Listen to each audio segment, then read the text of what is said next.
"She is completely helpless without me, Your Honor," the woman stated with a cold, practiced smile, wiping away a fake tear. The courtroom fell silent. The 9-year-old girl sat in her wheelchair looking down in confusion while her father watched anxiously from the back row. The woman turned to the judge, confident she had won. But suddenly, the little girl's hands gripped the armrests tight. What that woman didn't know was that the girl was about to stand up and expose the darkest secret of them all. But before we dive into the full story, let me know where you're watching from and what time it is.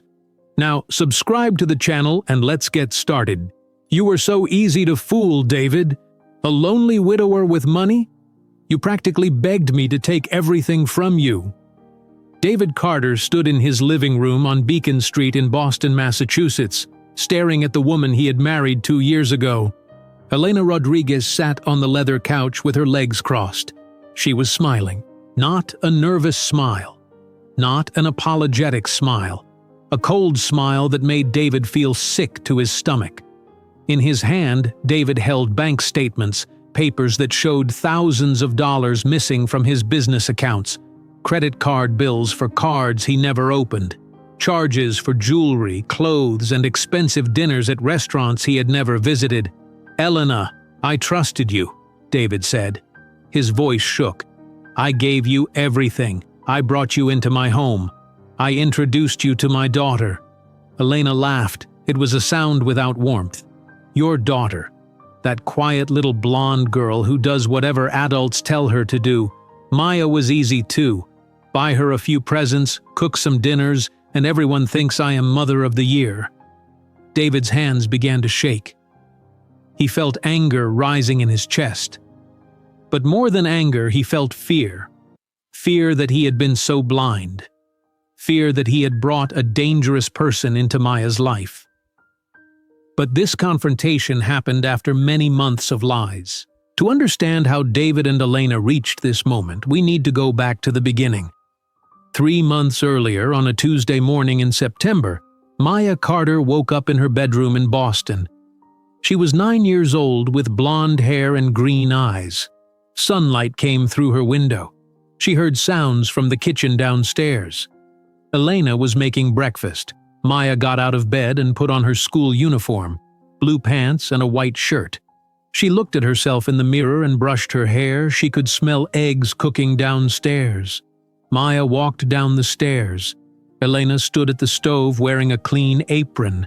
She turned and smiled when Maya entered. "Good morning, sweetheart," Elena said. "I made scrambled eggs and toast. Your favorite." "Thank you," Maya said quietly. She sat at the kitchen table. Elena put a plate of food in front of Maya. "Your father had to leave early for a meeting. He said he will pick you up from school today." Maya nodded and started eating. Elena sat across from her with a cup of coffee. She watched Maya eat. "How is school going?" Elena asked. "Are you excited about soccer practice this week?" "Yes," Maya said. "We have a game on Friday." "That sounds wonderful," Elena said. Her voice was sweet and kind. "I am so proud of you." Maya gave a small smile. Elena seemed nice. She cooked meals and asked questions about school, but sometimes Maya felt uncomfortable around her stepmother. There was something in Elena's eyes that did not match her smile. Maya could not explain it. She was only 9 years old. She did not have words for the feeling. At 7:30 in the morning, David came home from his early meeting. He walked into the kitchen wearing a gray suit and tie. David was 42 years old with dark brown hair and blue eyes. He worked hard at his technology company in downtown Boston. "Good morning," David said. He kissed the top of Maya's head. "Ready for school?" "Yes, Dad," Maya said. David looked at Elena. "Thank you for making breakfast." "Of course," Elena said. She stood and kissed David on the cheek. "I want to take care of both of you. That is what families do." David smiled. He loved Elena, or at least, he loved the version of Elena that she showed him. He had no idea who she really was. David and Maya got into his car. It was a black sedan. David drove through the streets of Boston toward Brookline Elementary School. The morning air was cool. Fall leaves were starting to turn orange and red. "Are you nervous about the soccer game on Friday?" David asked. "A little bit," Maya said. "The other team is really good." "You are really good too," David said. "You have been practicing hard. I am proud of you no matter what happens in the game." Maya smiled. She loved her father more than anyone in the world. When her mother Sarah died from cancer 6 years ago, David had become both mother and father to her. He learned to braid her hair. He came to every school event. He coached her soccer team even though he did not know much about soccer. "Will you come to the game?" Maya asked. "Of course," David said. "I would never miss it." They arrived at Brookline Elementary School at 8 in the morning. David parked the car and walked Maya to the front entrance. "Have a great day, sweetheart," David said. "You too, Dad," Maya said. She hugged him and then ran inside the school building. David watched her go. Then he got back in his car and drove to his office in downtown Boston. Inside the school, Maya walked to her classroom. Her teacher was Mrs. Rebecca Johnson. Mrs. Johnson was a kind woman with gray hair and glasses. She loved teaching and cared about all her students. "Good morning, Maya," Mrs. Johnson said when Maya entered the room. "Good morning, Mrs. Johnson," Maya said. Maya sat at her desk next to her best friend Sophie. Sophie had brown hair and brown eyes. She and Maya had been friends since kindergarten. "Are you ready for the soccer game on Friday?" Sophie asked. "I think so," Maya said. "Are you playing?" "Yes," Sophie said. "I hope we win." Mrs. Johnson stood at the front of the classroom. "Good morning, class. Please take out your reading books. We are going to discuss Chapter 5 today."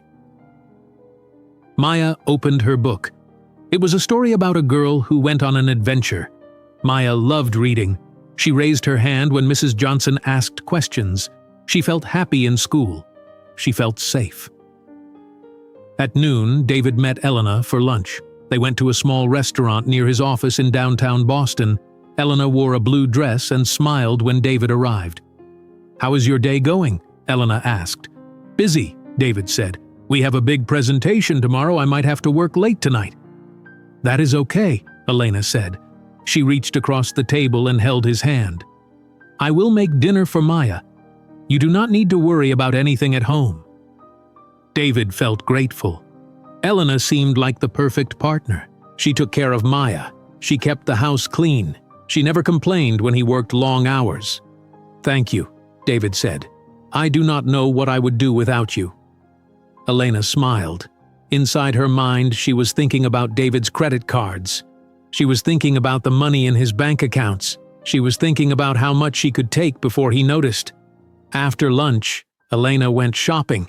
She drove to expensive stores in downtown Boston. She bought designer purses and shoes.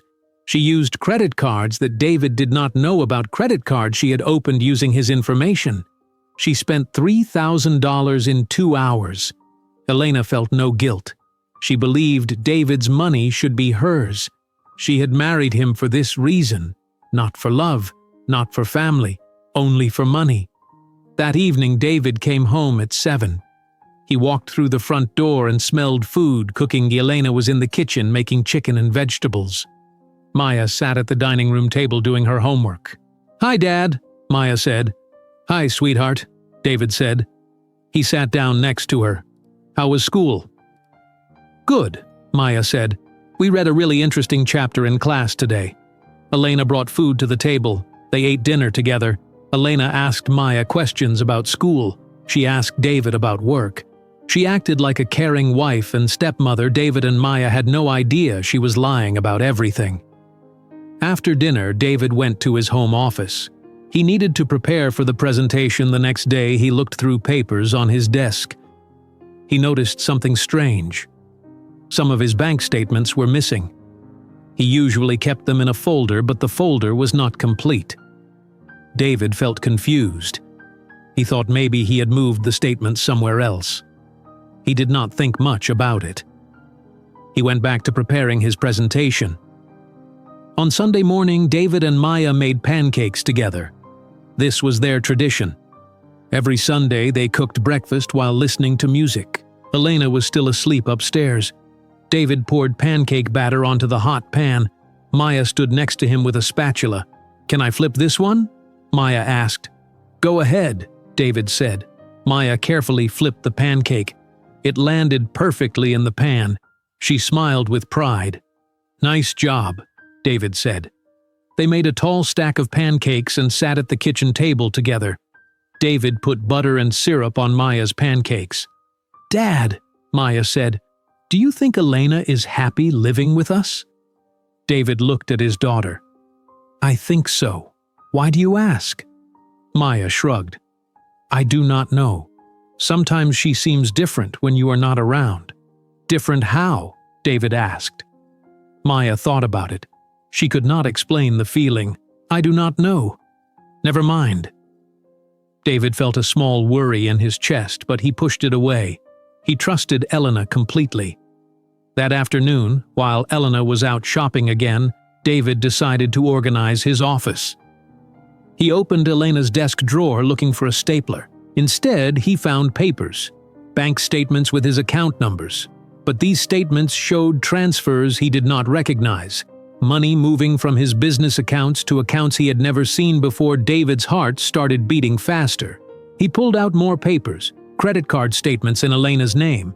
But the cards were connected to his accounts, thousands of dollars in charges, jewelry stores, clothing stores, expensive restaurants. David felt cold. His hands shook as he read through the papers Elena had been stealing from him. For months, maybe for the entire time they had been married. He heard the front door open. Elena was home. David gathered all the papers and walked downstairs. Elena was putting shopping bags in the closet.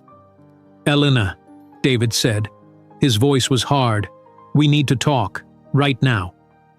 Elena turned around. She saw the papers in David's hands. Her face did not change. She did not look surprised or worried. "Oh," she said calmly. "You found those." David held up the bank statements. "You have been stealing from me. For months. How could you do this?" Elena walked into the living room and sat on the couch. She crossed her legs and looked at David with that cold smile. "You were so easy to fool, David. A lonely widower with money? You practically begged me to take everything from you." And that was how the marriage ended, with Elena's cruel words and David's broken trust. The next morning, David went to Suffolk County Courthouse. He filed for divorce. He wanted Elena out of his life forever, but Elena was not going to leave quietly. That evening, Elena sat alone in a coffee shop in Cambridge. She held her phone in her hand. She was angry. David had ruined her plans by discovering the truth too soon. But Elena was not finished. She was going to make David suffer. She was going to take the thing he loved most. She dialed a number. A man answered. "Richard Stone's office." "I need to speak with Mr. Stone," Elena said. "I need a lawyer for a custody case. I want full custody of my stepdaughter, whatever it takes to win." Richard Stone's office was located on the 10th floor of a building in downtown Boston. 3 days after Elena called him, she sat in a black leather chair across from his desk. Richard was 55 years old with gray hair and an expensive suit. He had been a lawyer for 30 years. He was known for winning difficult cases. "Tell me about your situation, Mrs. Carter," Richard said. "My husband filed for divorce," Elena said. She kept her voice calm and sad. "He discovered some financial issues. But that is not why I am here. I am here because I am worried about my stepdaughter Maya. She is 9 years old. I have been taking care of her for 2 years. I love her like she is my own daughter." "And you want custody?" Richard asked. "Yes," Elena said. "David works all the time. He cares more about his company than about Maya. I am the one who makes her breakfast. I am the one who helps with homework. I am the one who takes care of her when she is sick. Maya needs me." Richard wrote notes on a legal pad. Custody cases can be complicated. The courts usually favor the biological parent. Do you have evidence that Mr. Carter is an unfit father? Not yet, Elena said, but I will get evidence. I need you to file the paperwork immediately. I need to move fast before David tries to shut me out of Maya's life completely. Richard nodded. I will prepare the documents today. We will file at Boston Family Court by the end of the week. Good, Elena said. She opened her purse and took out a stack of cash. This is $20,000. I want you to do whatever it takes to win this case. I do not care what you have to do, just win. Richard looked at the money. He should have asked questions. He should have been suspicious. But $20,000 was a lot of money. He took the cash and put it in his desk drawer. I will do my best, Richard said. Elena stood up and shook his hand. Your best had better be enough. 1 week later, David was sitting in his home office when someone knocked on the front door. He opened it. A man in a uniform stood on the porch holding papers. Are you David Carter? The man asked. Yes, David said. You have been served, the man said. He handed David the papers and walked away. David closed the door and read the documents. His hands started shaking. Elena was filing for full custody of Maya. The papers said that Elena was the primary caretaker. They said David was never home. They said Maya needed Elena more than she needed David. David felt panic rising in his chest. He grabbed his phone and called his friend Marcus Williams. Marcus had been David's business partner for 10 years. He answered on the second ring. Marcus, I need help, David said. Elena is trying to take Maya from me. What do you mean? Marcus asked. She filed for custody. She is claiming she is the primary caretaker. She is lying, Marcus. I need a lawyer. A good one. I know someone, Marcus said. Her name is Jennifer Wu. She handles family law cases. She is very good. I will send you her number right now. Thank you, David said. David called Jennifer Wu immediately. Her assistant scheduled an appointment for the next day. That evening, David sat Maya down in the living room. He needed to tell her what was happening. Maya, I need to talk to you about something important, David said. Maya looked worried. What is it, Dad? Elena and I are getting divorced. You already know that. But now Elena is saying she wants you to live with her instead of me. Maya's eyes got wide. I do not want to live with her. I want to live with you. David hugged his daughter. I want that too, sweetheart. I'm going to fight to make sure we stay together. I have a lawyer who is going to help us. Everything is going to be okay. But David did not know if everything would be okay. He was scared. He had never been so scared in his entire life. The next morning, David went to Jennifer Wu's office. It was located in a tall building in downtown Boston. Jennifer was 40 years old with black hair pulled back in a bun. She wore a dark blue suit and glasses. She shook David's hand firmly. Mr. Carter, please sit down, Jennifer said. Tell me everything. David told her about Elena, about the stolen money, about the credit cards, about the custody filing. Jennifer listened carefully and took notes. This is going to be a difficult case, Jennifer said when David finished. The fact that Elena lived with you and Maya for 2 years works in her favor. The court will see her as a parental figure. We need to prove that you are the better parent for Maya. I am her father, David said. I have taken care of her since her mother died. Elena only pretended to care about Maya. She was using us. I believe you, Jennifer said. But we need evidence. We need witnesses. We need documentation. Can Maya testify that she wants to live with you? She is only 9 years old, David said. Will the judge listen to her? Sometimes, Jennifer said, but judges also know that children can be influenced by their parents. We need more than just Maya's word. David felt helpless. What do I do?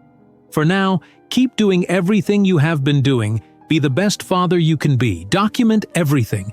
Keep records of every time you take Maya to school, every meal you make, every homework session.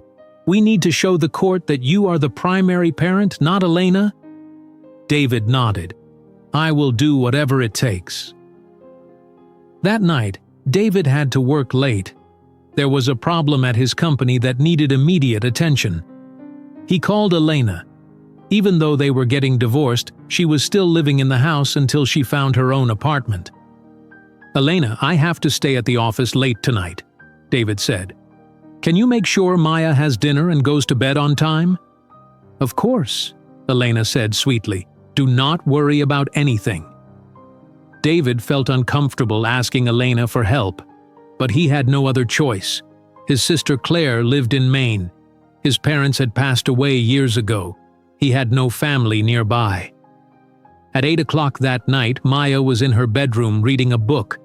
She wore her pajamas and sat on her bed with her back against the pillows. She heard footsteps in the hallway. Her door opened. Elena came in and closed the door behind her. Maya looked up. "Hi, Elena." Elena did not smile. Her face was cold and hard. She sat on the edge of Maya's bed. "We need to talk," Elena said. "About what?" Maya asked. She felt nervous. Elena looked different. Scary.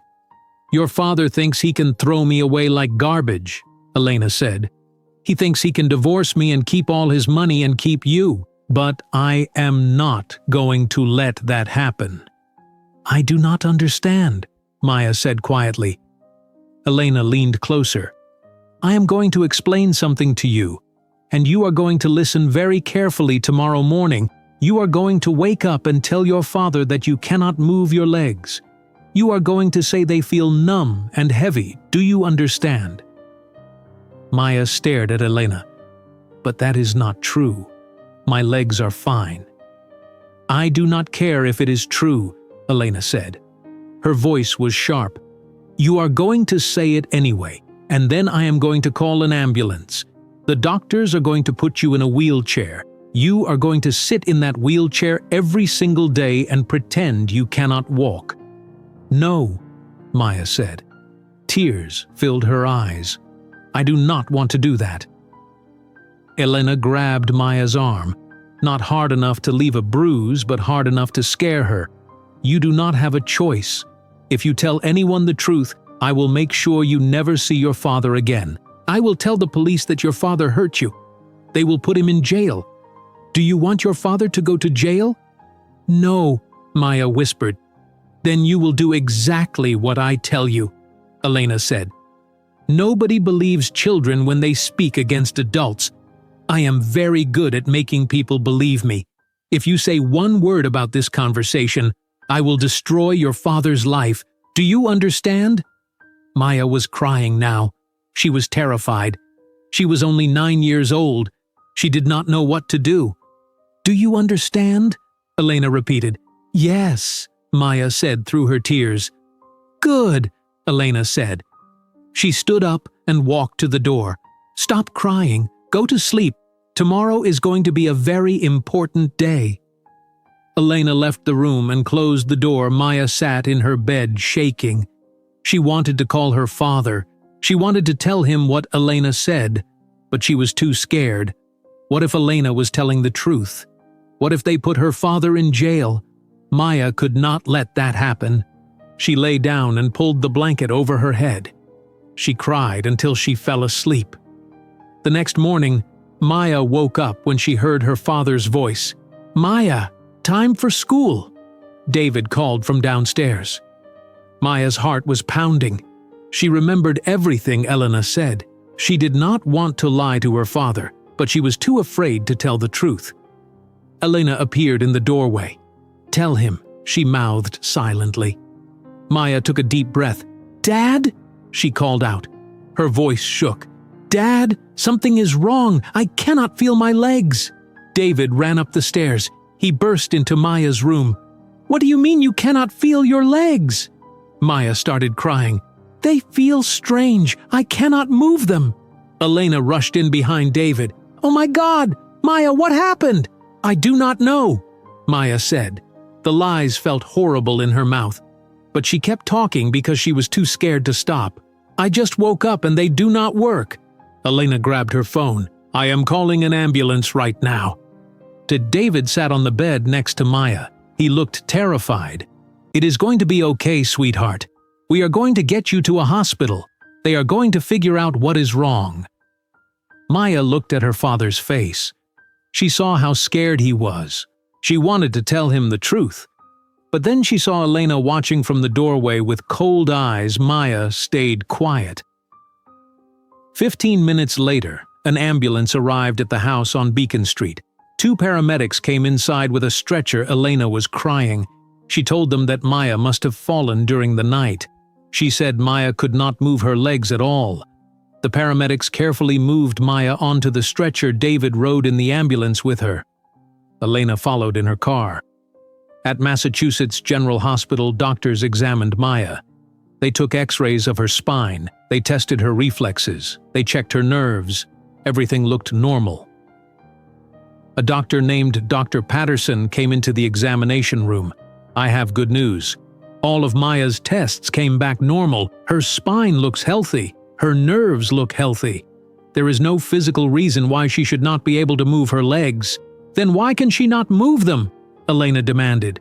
She had tears on her face, fake tears that she had practiced. "Sometimes these things are difficult to understand," Dr. Patterson said carefully. "There could be psychological factors. Stress or trauma can sometimes cause physical symptoms." "I want more tests," Elena said. "Something must be wrong. My daughter cannot walk." Dr. Patterson looked uncomfortable. "We can run additional tests if you want, but I really do not think—" "Run them," Elena interrupted. "Run every test you have. I do not care what it costs." David held Maya's hand. He looked confused and worried. Maya wanted to tell him everything, but she saw Elena watching. She saw the warning in Elena's eyes. So Maya stayed silent, and the nightmare began. The hospital gave Maya a wheelchair 2 days later. It was gray metal with black rubber wheels. A nurse named Sandra brought it into the room where Maya sat on the hospital bed. "Here you go, sweetie," Sandra said. She positioned the wheelchair next to the bed.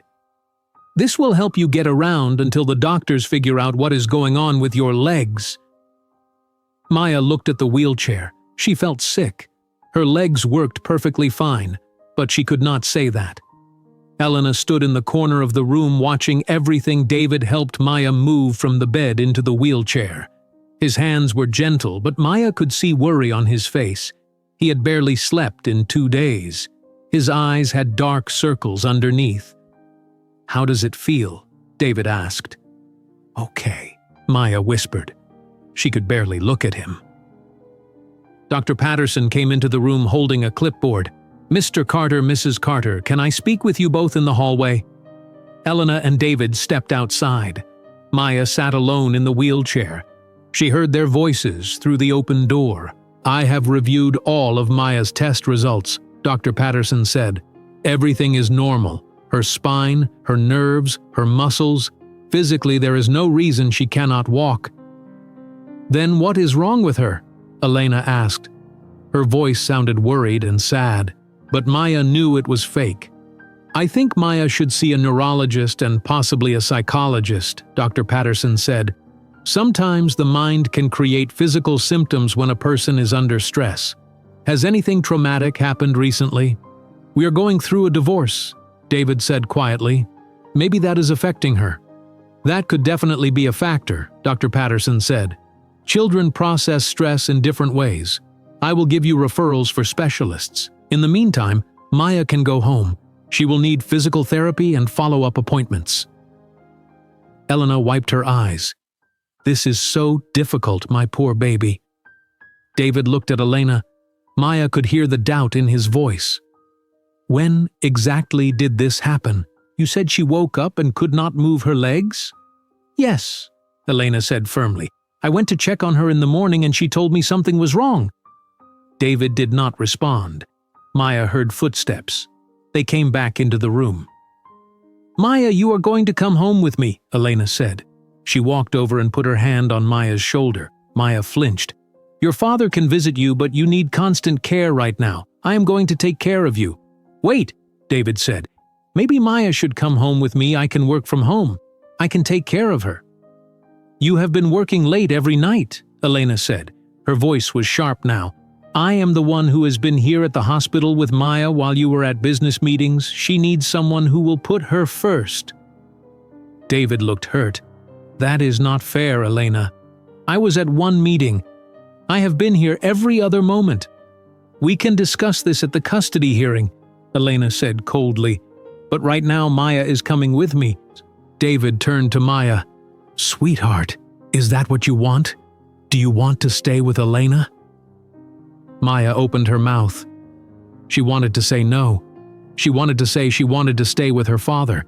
But Elena's hand was on her shoulder, squeezing just hard enough to remind Maya of her threat.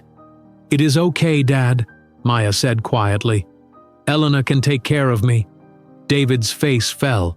Maya saw the pain in his eyes.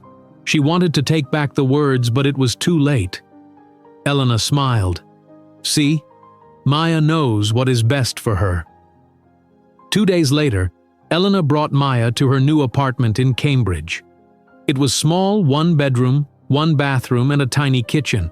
The walls were white and bare. There was almost no furniture. "This is where you will stay," Elena said. She pushed Maya's wheelchair into a small bedroom.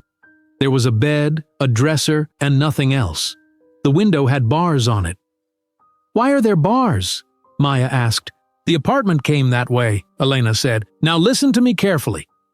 When your father visits, you will sit in this wheelchair and act sad. You will not smile. You will not laugh. You will make him believe you are suffering. Do you understand?" "Yes," Maya whispered.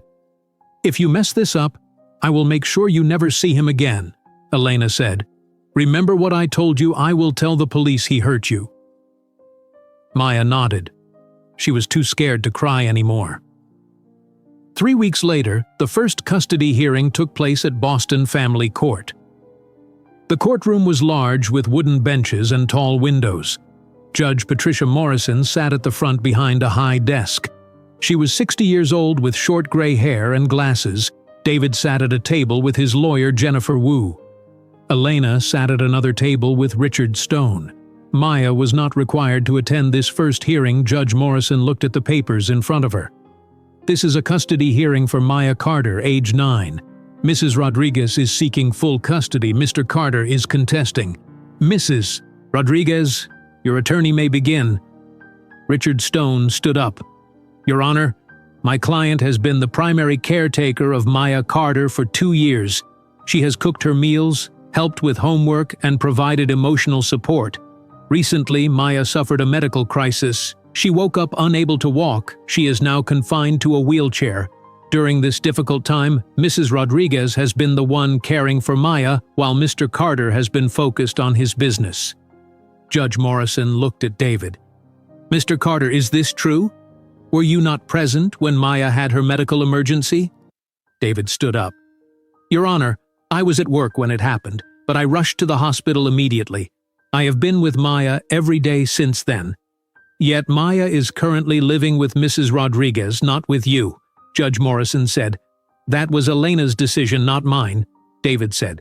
"I wanted Maya to come home with me." Jennifer Wu stood up. "Your Honor, Mr. Carter is Maya's biological father. He has raised her since birth. Mrs. Rodriguez only entered Maya's life 2 years ago. Mr. Carter has a stable home and a successful business. He can provide everything Maya needs." Richard Stone interrupted. "My client has medical documentation showing that Maya requires specialized care. She needs physical therapy, doctor appointments, and constant supervision. Mr. Carter works 60 hours a week. He cannot provide that level of care.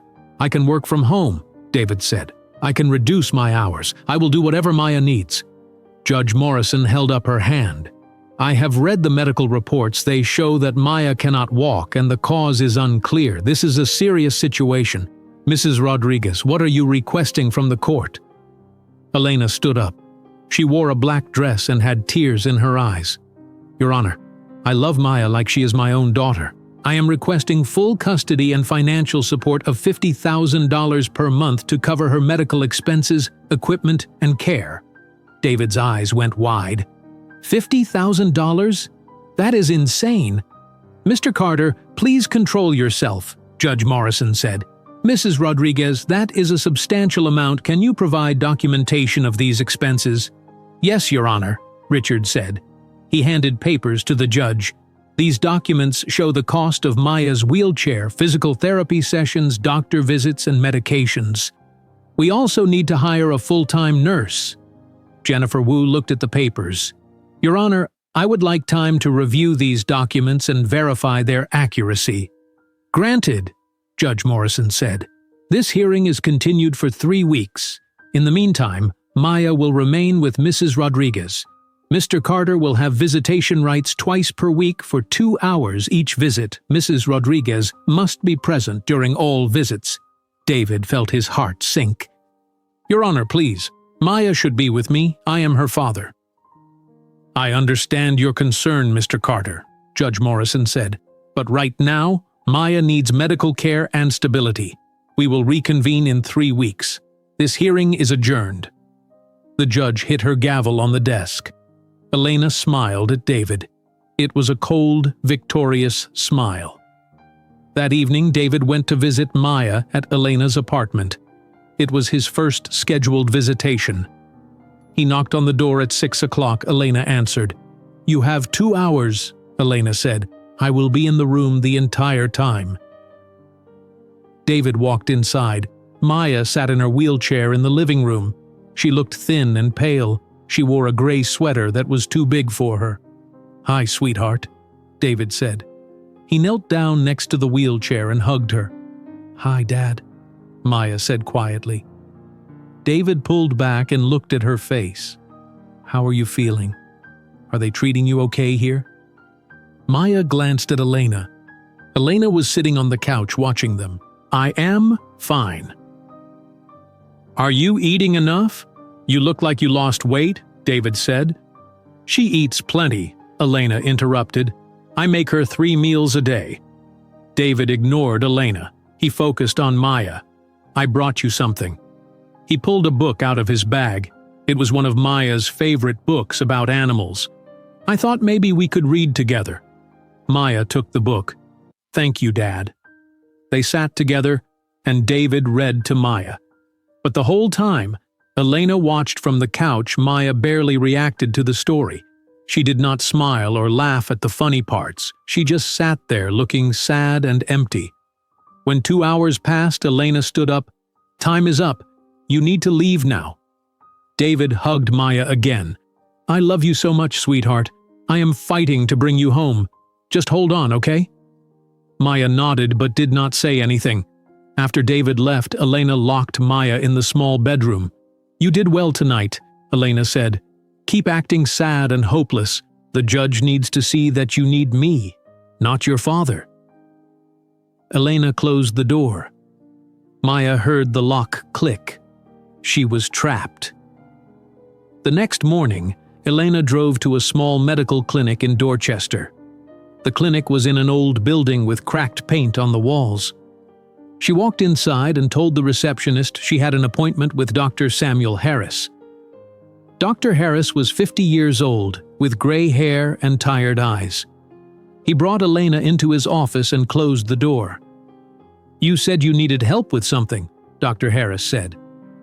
Elena sat down and opened her purse. She took out a stack of cash, $20,000. I need medical reports. Dr. Harris looked at the money. What kind of reports? I need reports that say my stepdaughter has permanent nerve damage. Reports that say she will never walk again without years of expensive treatment. Dr. Harris hesitated. Is that true? Does she actually have nerve damage?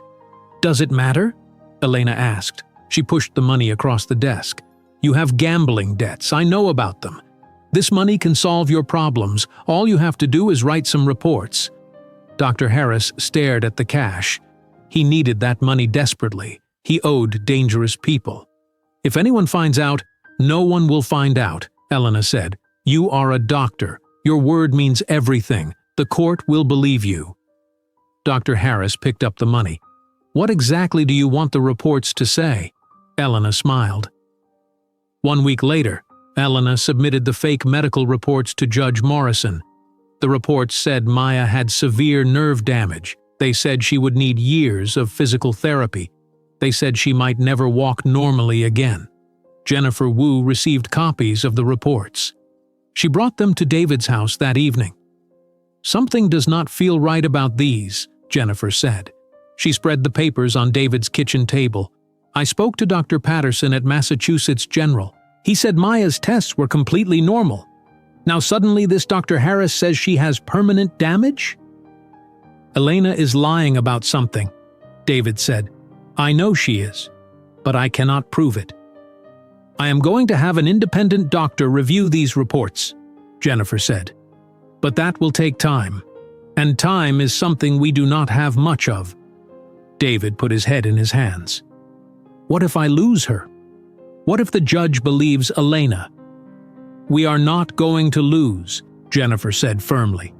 "But we need evidence. We need proof that Elena is lying." That night, David called Thomas Grant. Thomas was a private investigator who had helped David's company with background checks before. "I need you to follow someone," David said. "Her name is Elena Rodriguez. I need to know everything she does. Where she goes, who she talks to. I need proof that she is lying about my daughter's medical condition." "I can do that," Thomas said. "Send me her address and a photo. I will start tomorrow." For the next month, Thomas followed Elena everywhere. He took photographs. He recorded phone calls. But Elena was careful.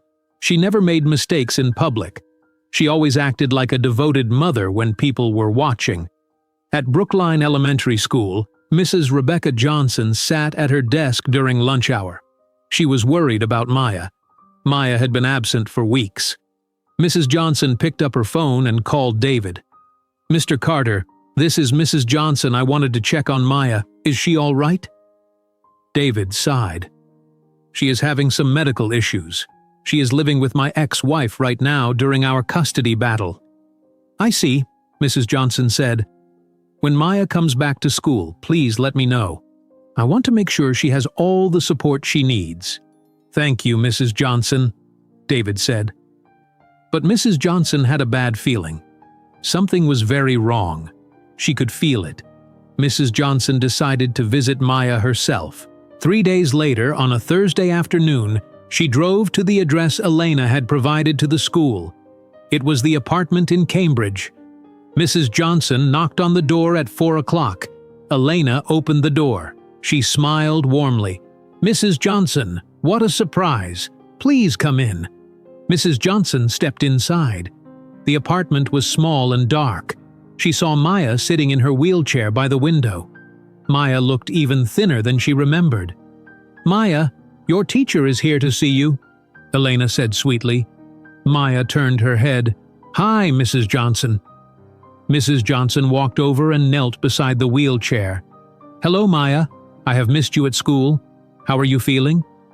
"Okay," Maya said quietly. She did not smile. "I brought you some books," Mrs. Johnson said. She pulled 3 books from her bag. "I thought you might enjoy reading them."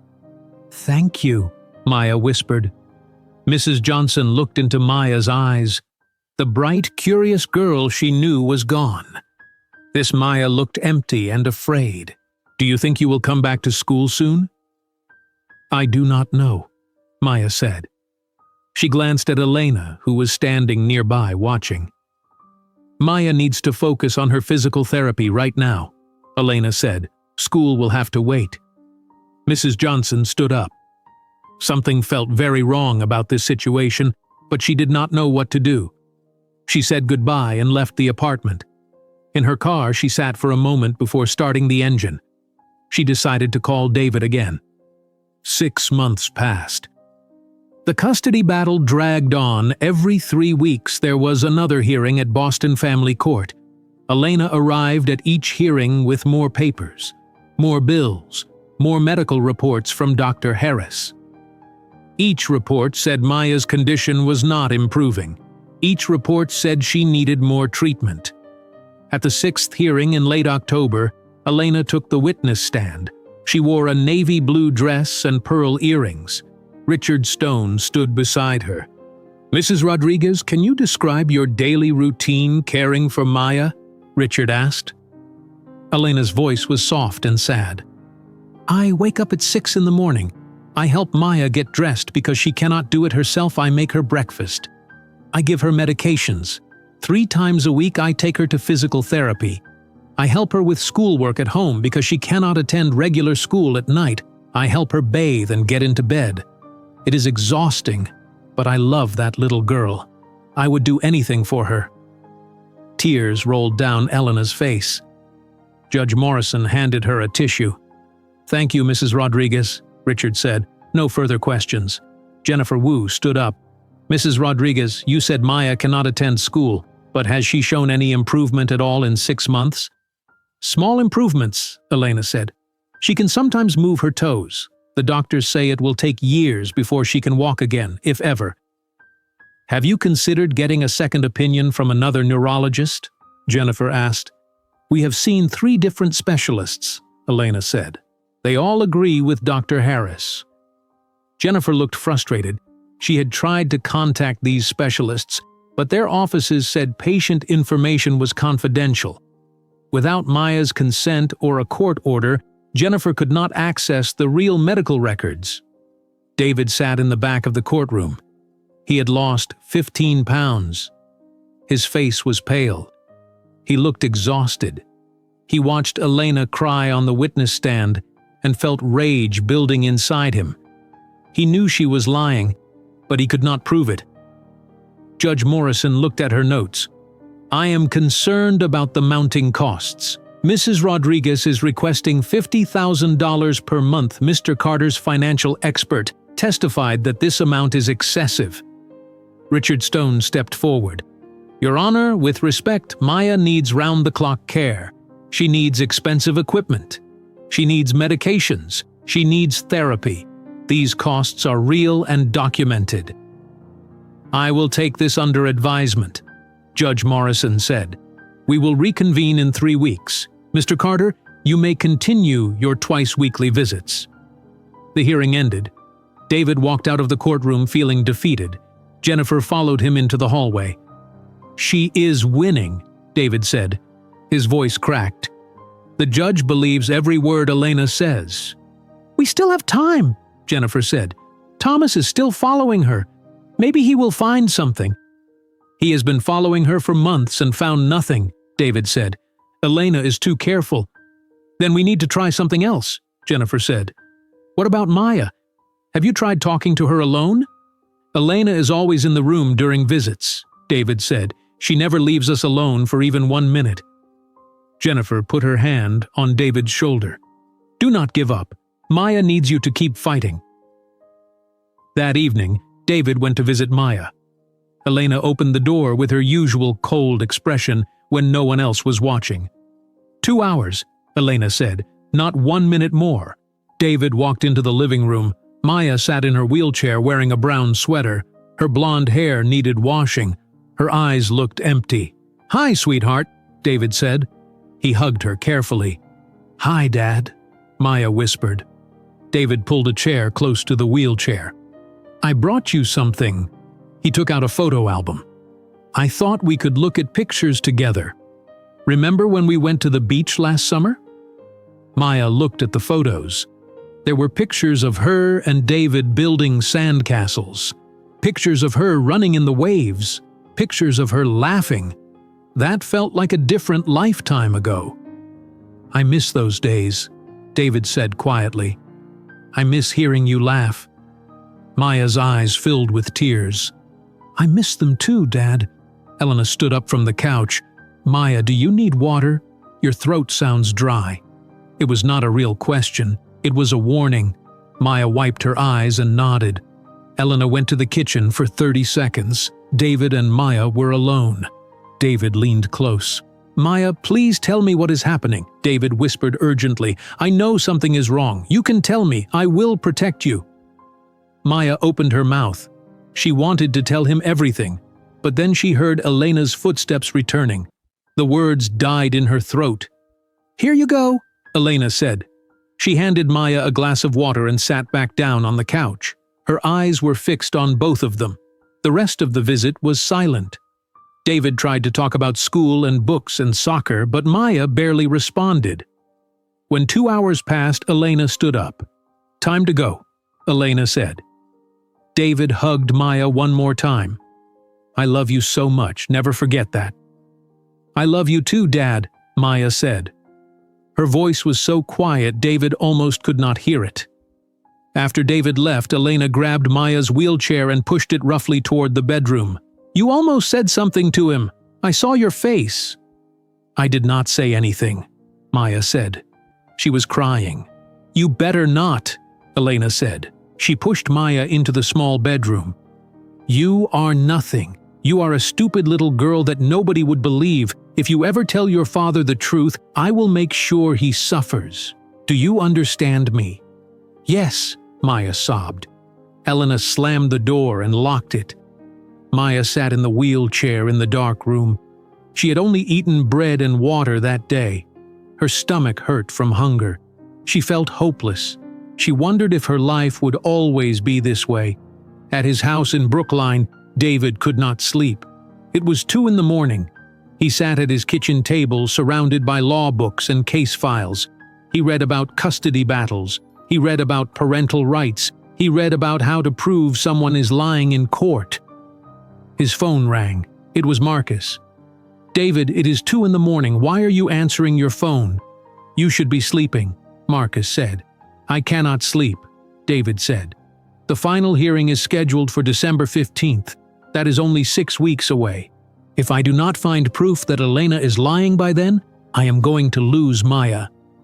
"You are not going to lose her," Marcus said. "We will figure this out." "How?" David asked. His voice broke. "Elena has fake medical reports. She has fake bills. She cries in front of the judge. Everyone believes her, and Maya will not talk to me. My own daughter will not tell me what is wrong." "Maybe she is scared," Marcus said. "Of course she is scared," David said. "But scared of what? Scared of Elena? Scared of me? I do not understand what is happening." "You need to rest," Marcus said gently.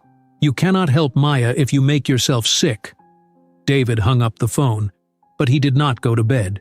He kept reading until the sun came up.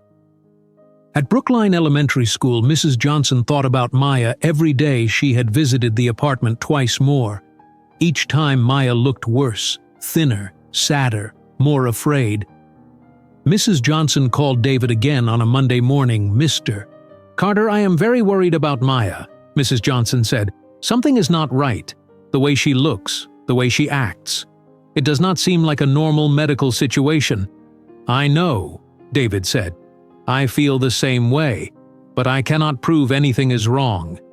"Have you considered having Maya evaluated by a psychologist?" Mrs. Johnson asked. "Maybe she would talk to someone who is not involved in the custody case." "Elena would never allow it," David said. "She controls every aspect of Maya's life right now." Mrs. Johnson felt helpless. "I wish there was something I could do." "Just keep calling," David said. "It helps to know that someone else sees what I see." In Cambridge, Elena met with Richard Stone at his office. The final hearing was 6 weeks away. They needed to plan their strategy. "The judge is sympathetic to you," Richard said, "but she is also concerned about the costs. $50,000 per month is a lot of money." "I deserve that money," Elena said. "I have spent 6 months taking care of that child. David owes me." "We need to present a strong closing argument," Richard said. "I want you to testify again at the final hearing. Talk about your sacrifice. Talk about how much Maya needs you. Make the judge believe that taking Maya away from you would harm her." "I can do that," Elena said. She smiled. "I have practiced crying in the mirror every morning. I am very good at it now." Richard looked uncomfortable for a moment, but he said nothing. He was being paid well to win this case. He did not want to think too carefully about whether his client was telling the truth. Elena left the office feeling confident. In 6 weeks, she would have full custody of Maya. She would have $50,000 every month. David would be destroyed. But Elena had no idea that Maya was reaching her breaking point. 6 months of fear and abuse and lies were building up inside the 9-year-old girl, and pressure like that cannot last forever. Something inside Maya was breaking. Every day in that locked bedroom, every lie she had to tell, every time she saw her father's sad face during visits. It all piled up inside her like a weight she could not carry anymore. December 15th arrived cold and gray. David woke up at 5 in the morning. He had not slept more than 2 hours. His stomach felt sick. He went to the bathroom and looked at himself in the mirror. He looked like a different person than he was 6 months ago. His face was thin, his eyes were tired. But today was the day. The final custody hearing. Judge Morrison would make her decision today. David tried to eat toast for breakfast, but he could not swallow it. He poured coffee but left it sitting on the counter. He put on his best suit. A dark blue suit with a white shirt and blue tie.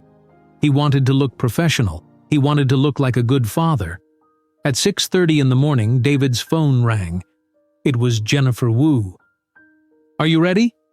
Jennifer asked. "No," David said honestly. "I feel like I am going to be sick." "That is normal," Jennifer said.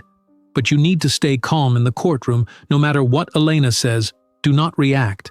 Let me handle everything." "What if we lose?" David asked. His voice shook. "What if the judge gives Elena custody?" "We are not going to lose," Jennifer said. But David could hear doubt in her voice. David hung up and got in his car. He drove through the streets of Boston toward the courthouse. The city was decorated with Christmas lights. Families were preparing for the holidays. David felt like he was living in a nightmare while everyone else lived normal, happy lives. He arrived at Boston Family Court at 7:30. The hearing was not until 9 o'clock, but David could not stay home any longer. He sat in his car in the parking lot and stared at the building. He thought about Maya. He thought about losing her forever. At 8:15, Jennifer Wu pulled into the parking lot. She got out of her car and walked over to David. He rolled down his window. "Come inside," Jennifer said. "We should go over everything one more time." David and Jennifer went into the courthouse. They sat on a bench in the hallway outside the courtroom. Jennifer had her briefcase open on her lap. "Elena is going to testify first," Jennifer said. "She is going to talk about taking care of Maya. She is going to cry. She is going to make herself look like a saint. Do not let it get to you." "I will try," David said. "After Elena testifies, I am going to call you to the stand," Jennifer said. "You need to be honest and calm. Talk about your relationship with Maya. Talk about how you have always been there for her. Talk about how Elena only wants money." David nodded. His hands were shaking. At 8:45, Elena arrived. She walked into the courthouse wearing an expensive black dress and high heels. Her hair was perfect. Her makeup was perfect. Richard Stone walked beside her carrying a leather briefcase. Elena saw David sitting on the bench. She smiled at him. It was a cruel smile that said she had already won. David looked away. He felt hatred burning in his chest. He had never hated anyone before, but he hated Elena. She had destroyed his family, she had hurt his daughter, and she was about to take Maya away from him forever. At 9 o'clock, everyone entered the courtroom. Judge Patricia Morrison sat at the front behind her high desk. Her face was serious. The bailiff called the court to order. "Please be seated," Judge Morrison said. "This is the final hearing in the custody case of Maya Carter. Mrs. Rodriguez is seeking full custody and financial support. Mr. Carter is contesting.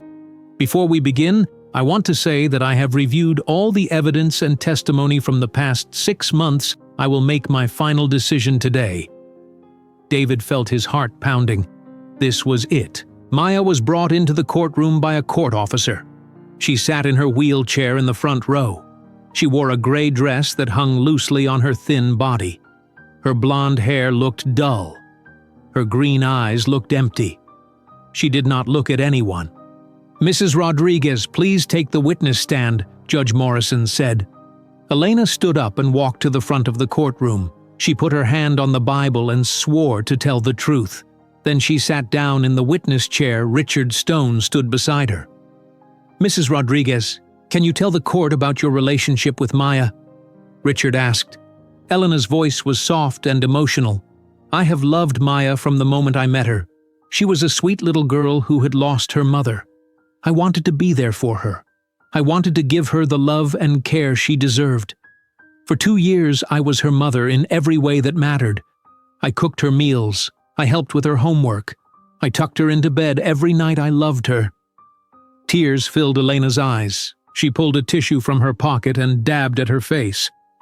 And then Maya became paralyzed, Richard said. How has that changed your life? It has been the hardest 6 months of my life, Elena said, but I would not change anything. Maya needs me. She cannot walk. She cannot dress herself. She cannot bathe herself. She needs someone to care for her every single day. I wake up at 6 every morning to help her. I take her to therapy 3 times a week. I give her medications. I help her with everything. It is exhausting, but I do it because I love her. Elena looked directly at Judge Morrison. More tears ran down her face. Your Honor, I know David is her biological father, but Maya needs more than biology right now. She needs someone who will put her first. David works all the time. His company is his priority. I am the one who has sacrificed everything for that little girl. She is completely helpless without me. Elena paused. She wiped her eyes again. Then she said the words she had practiced in the mirror that morning. She is completely helpless without me, Your Honor. I am the only person who truly loves this child. The courtroom was silent. Judge Morrison looked at Maya with sympathy in her eyes.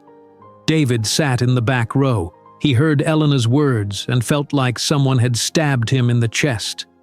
Tears started rolling down his face. He could not stop them. His hands were shaking.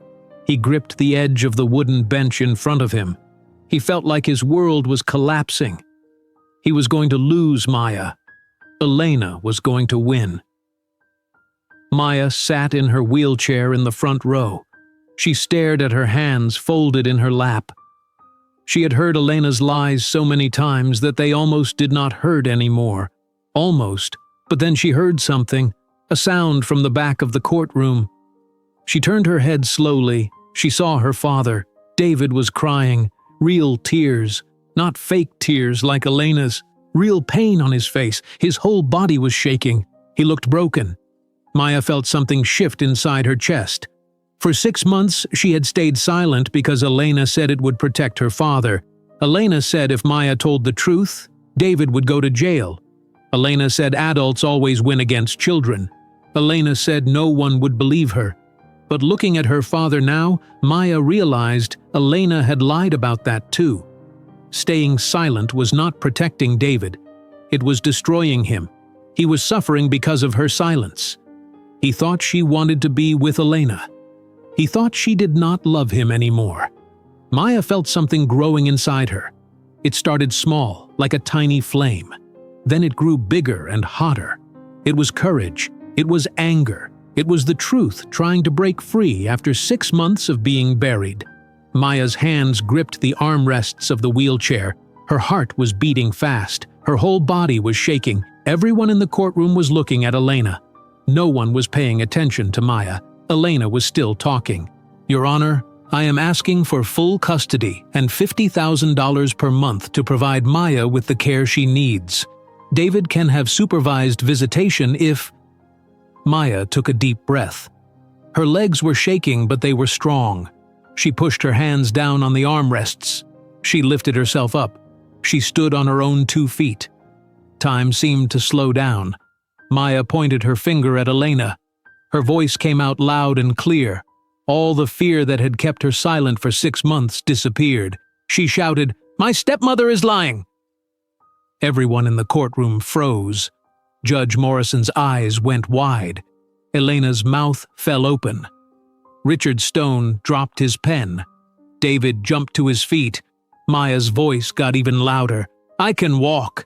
I have always been able to walk. She forced me to sit in this wheelchair. She threatened me. She said if I told anyone the truth, she would make my father go to jail. She locked me in my room.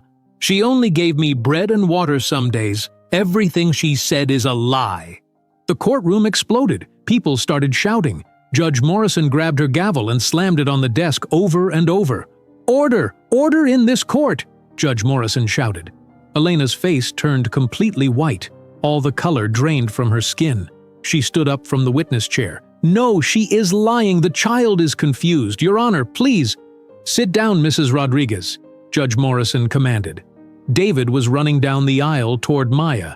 2 security guards moved to stop him, but Judge Morrison held up her hand. "Let him through," she said. David reached Maya and dropped to his knees. He wrapped his arms around her. They were both crying. Maya's legs were shaking from standing after 6 months of pretending she could not walk. But she did not sit down. She stayed standing. She stayed strong. "I am so sorry, Dad," Maya sobbed. "I was so scared. She said you would go to jail. I was trying to protect you." "You have nothing to be sorry for," David said. His voice was choked with tears.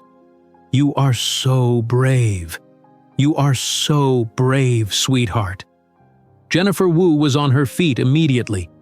"Your Honor, I demand an immediate medical examination.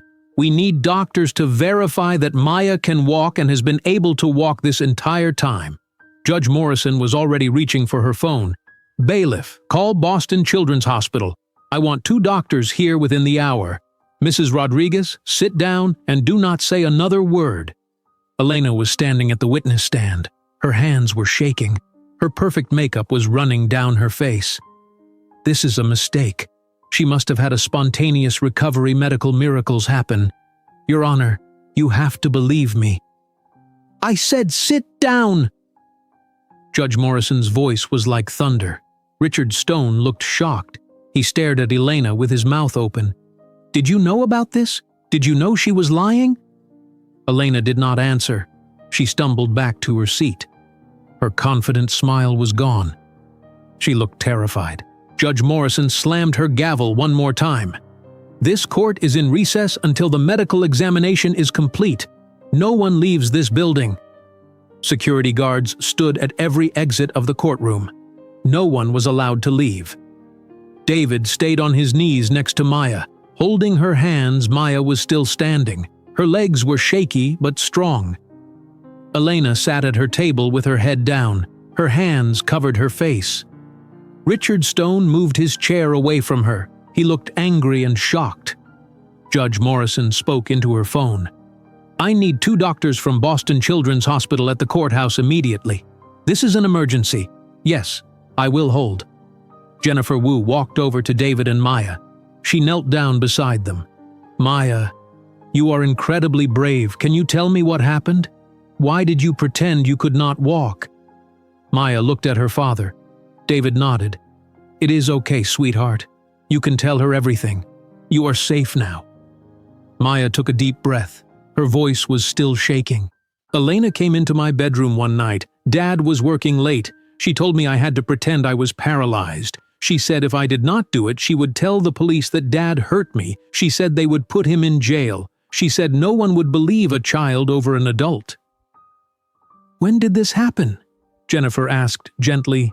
"The night before I went to the hospital," Maya said. "She told me what to say. She told me to say my legs did not work. I was so scared. I did not want Dad to go to jail." David pulled Maya close again. "You did nothing wrong. This is all Elena's fault. All of it."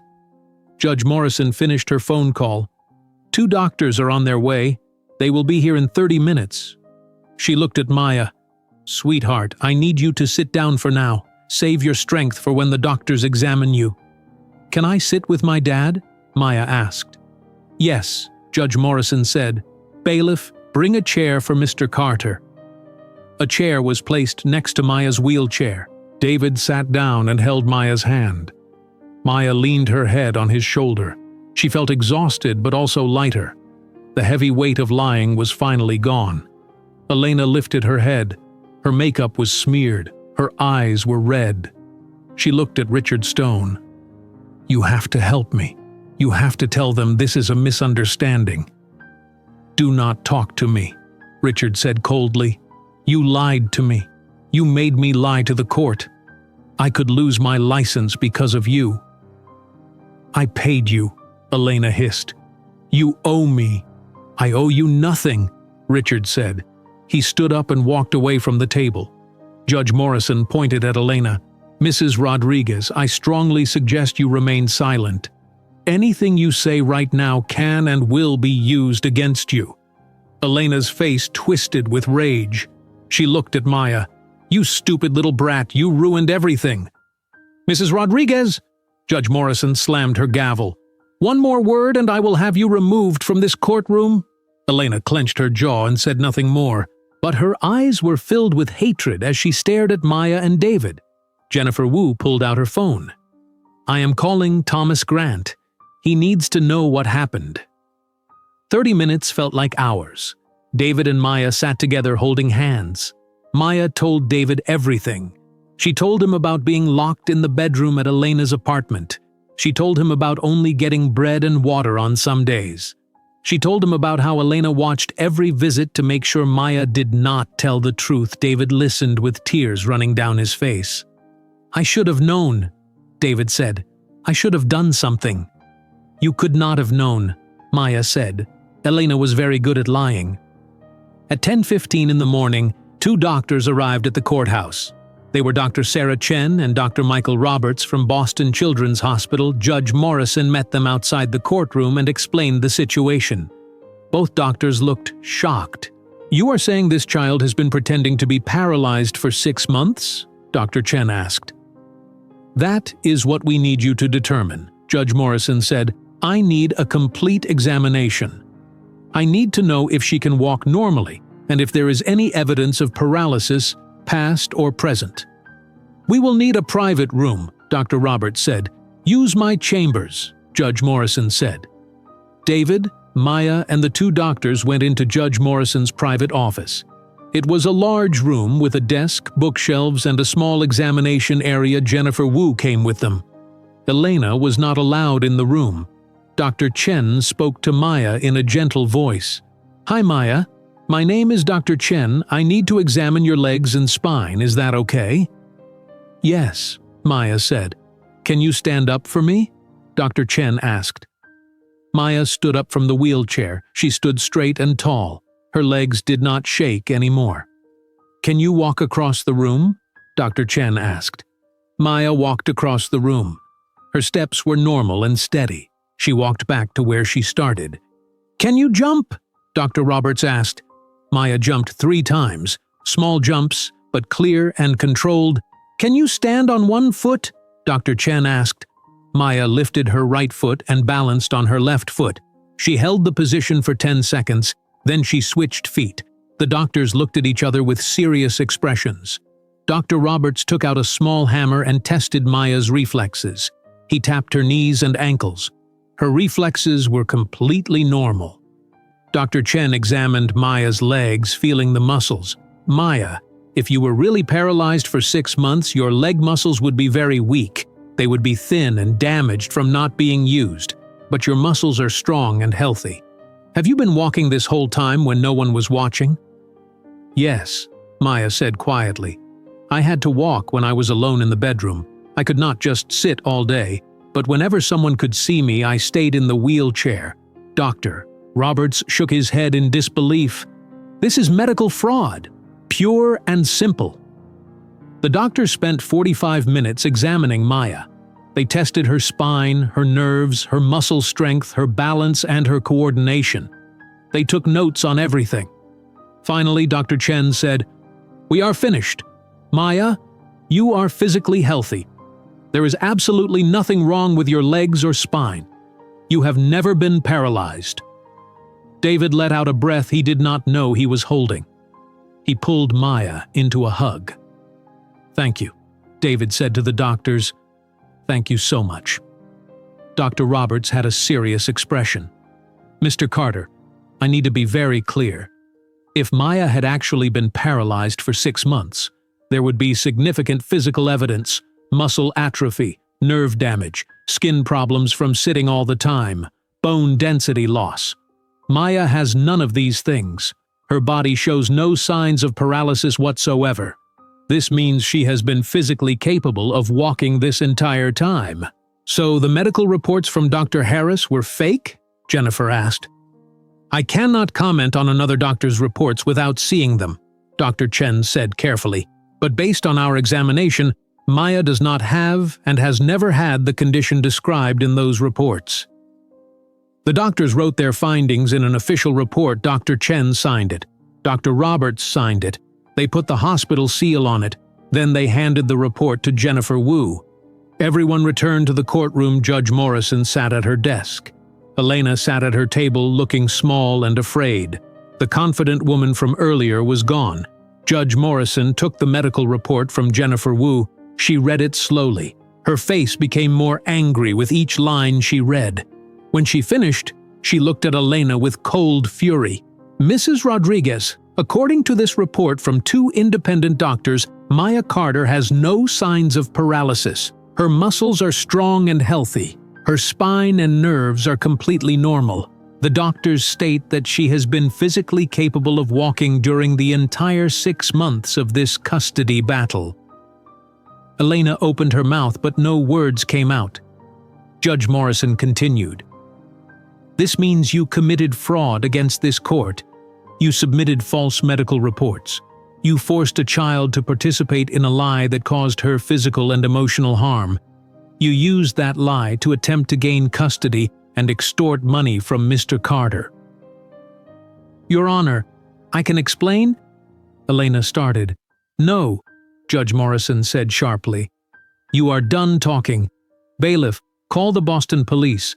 Mrs. Rodriguez is being placed under arrest immediately. Elena's face went white. No, please. This is a mistake.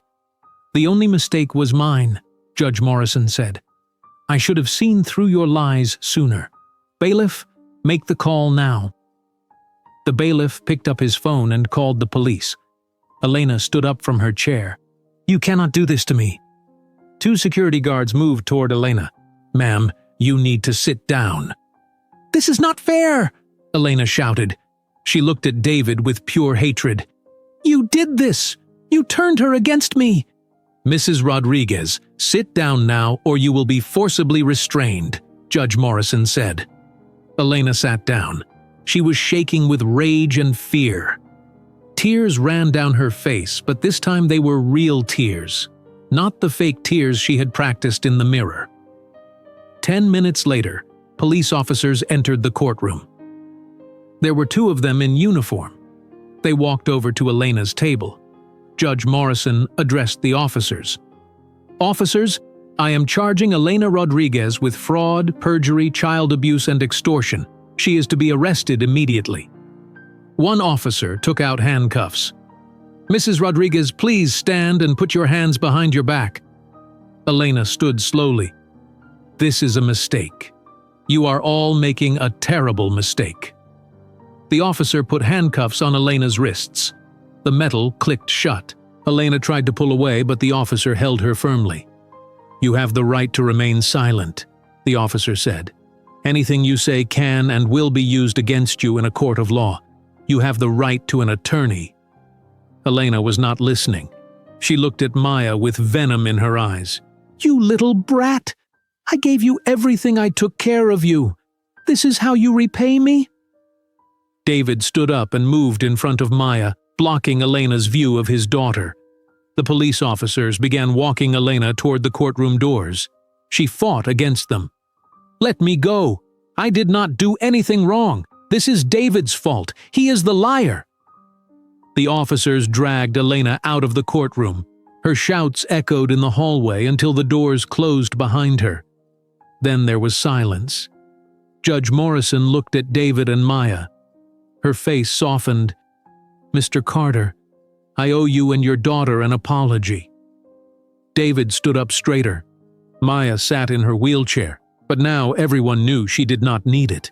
Judge Morrison looked at both of them with genuine regret in her eyes. I should have questioned Mrs. Rodriguez more carefully, Judge Morrison said. I should have listened to my instincts when something felt wrong. Children are often the most honest people in the courtroom, and I failed to give Maya the opportunity to speak. For that, I am deeply sorry." "Thank you, Your Honor," David said. His voice was thick with emotion. Judge Morrison picked up her gavel. "I am granting full custody of Maya Carter to her father, David Carter, effective immediately. Mrs. Rodriguez will have no custody rights, no visitation rights, and no contact with Maya whatsoever. Mr. Carter, your daughter is coming home with you today." David closed his eyes. Tears rolled down his cheeks. Maya stood up from the wheelchair and hugged her father. They held each other and cried. Jennifer Wu wiped tears from her own eyes. Judge Morrison was not finished. She looked at Richard Stone, who was still sitting at the table looking shocked. "Mr. Stone, I am referring your conduct to the Massachusetts Bar Association for investigation. If you knew about Mrs. Rodriguez's fraud and participated in it, you will face serious consequences, including disbarment." Richard stood up quickly. "Your Honor, I swear I did not know. Elena lied to me just like she lied to everyone else. I would never knowingly submit false evidence to this court." "The investigation will determine the truth," Judge Morrison said. "You are dismissed."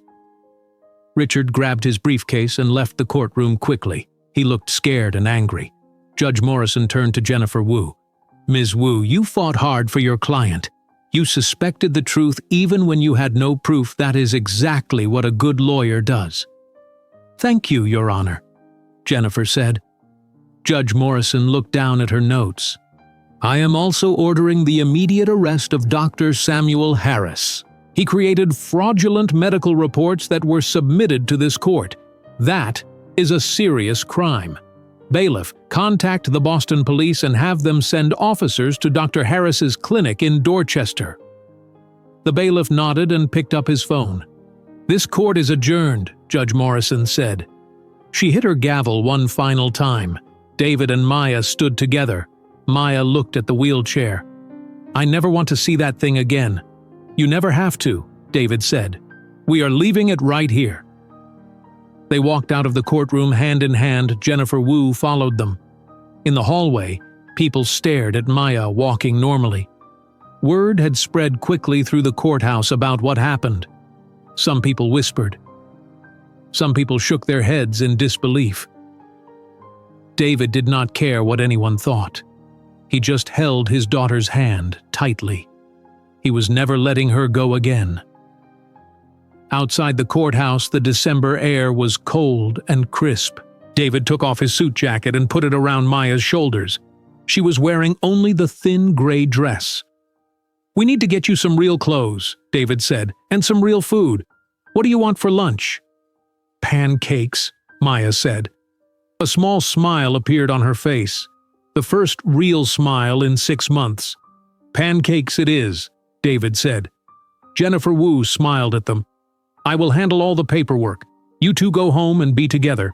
I will call you tomorrow with updates." "Thank you, Jennifer," David said.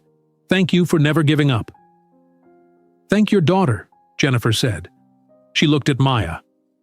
"You are one of the bravest people I have ever met. What you did today took incredible courage." Maya looked down at her feet. "I was really scared." "Being brave does not mean you are not scared," Jennifer said. "Being brave means doing the right thing even when you are terrified. And that is exactly what you did." Maya nodded. Jennifer gave her a gentle hug and then walked back toward the courthouse. David and Maya got into David's car. As soon as David started the engine, his phone began ringing. It was Marcus. "David, I just heard what happened," Marcus said. His voice was excited. "Maya stood up in court? Elena was arrested?" "Yes," David said. He was smiling and crying at the same time. "It is over, Marcus. We won. Maya is coming home." "That is incredible," Marcus said. "I am so happy for both of you. Do you need anything?" "We just need to go home and be together," David said. "But thank you for everything. You supported me through all of this." "That is what friends do," Marcus said. "Give Maya a hug from me." David hung up the phone and looked at Maya in the passenger seat. She was staring out the window at the city. She looked tired but peaceful. "Are you okay, sweetheart?" David asked. "I think so," Maya said. Is Elena really going to jail? Yes, David said. She is going to be punished for what she did to you. She will never hurt you again. What about Dr. Harris? Maya asked. He wrote all those fake reports. The police are going to arrest him too, David said. Everyone who helped Elena is going to face consequences. Maya was quiet for a moment. Dad, I am sorry I lied for so long.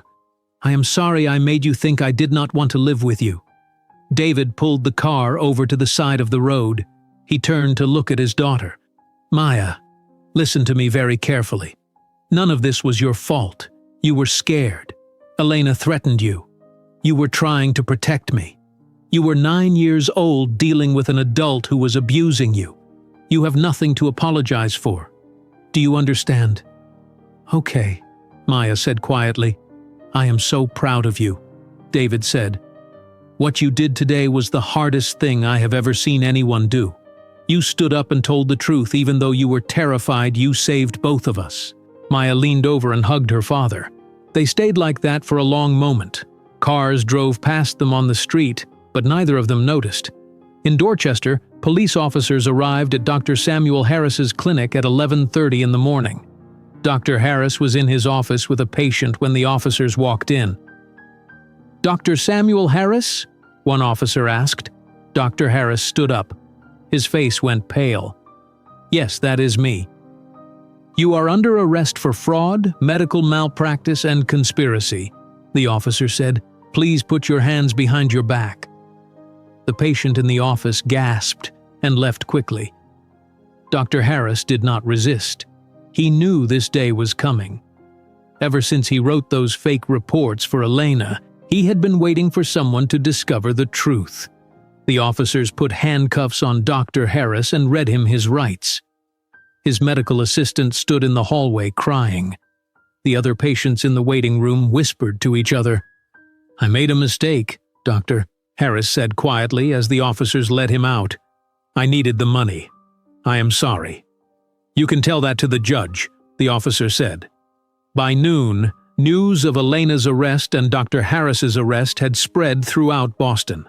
The story was already being picked up by local news stations. A woman named Sarah Chen from the Boston Globe newspaper called David's phone, but David did not answer. He was not ready to talk to reporters yet. David drove Maya to their house in Brookline. When they pulled into the driveway, Maya started crying again. These were tears of relief and happiness. She had not been home in 6 months. Welcome home, sweetheart, David said. They got out of the car and walked to the front door. David unlocked it and they stepped inside. Everything looked the same. Maya's soccer ball was still in the corner of the living room where she left it 6 months ago. Her books were still on the shelf. Her favorite purple blanket was folded on the couch. Maya walked through the house slowly, touching everything.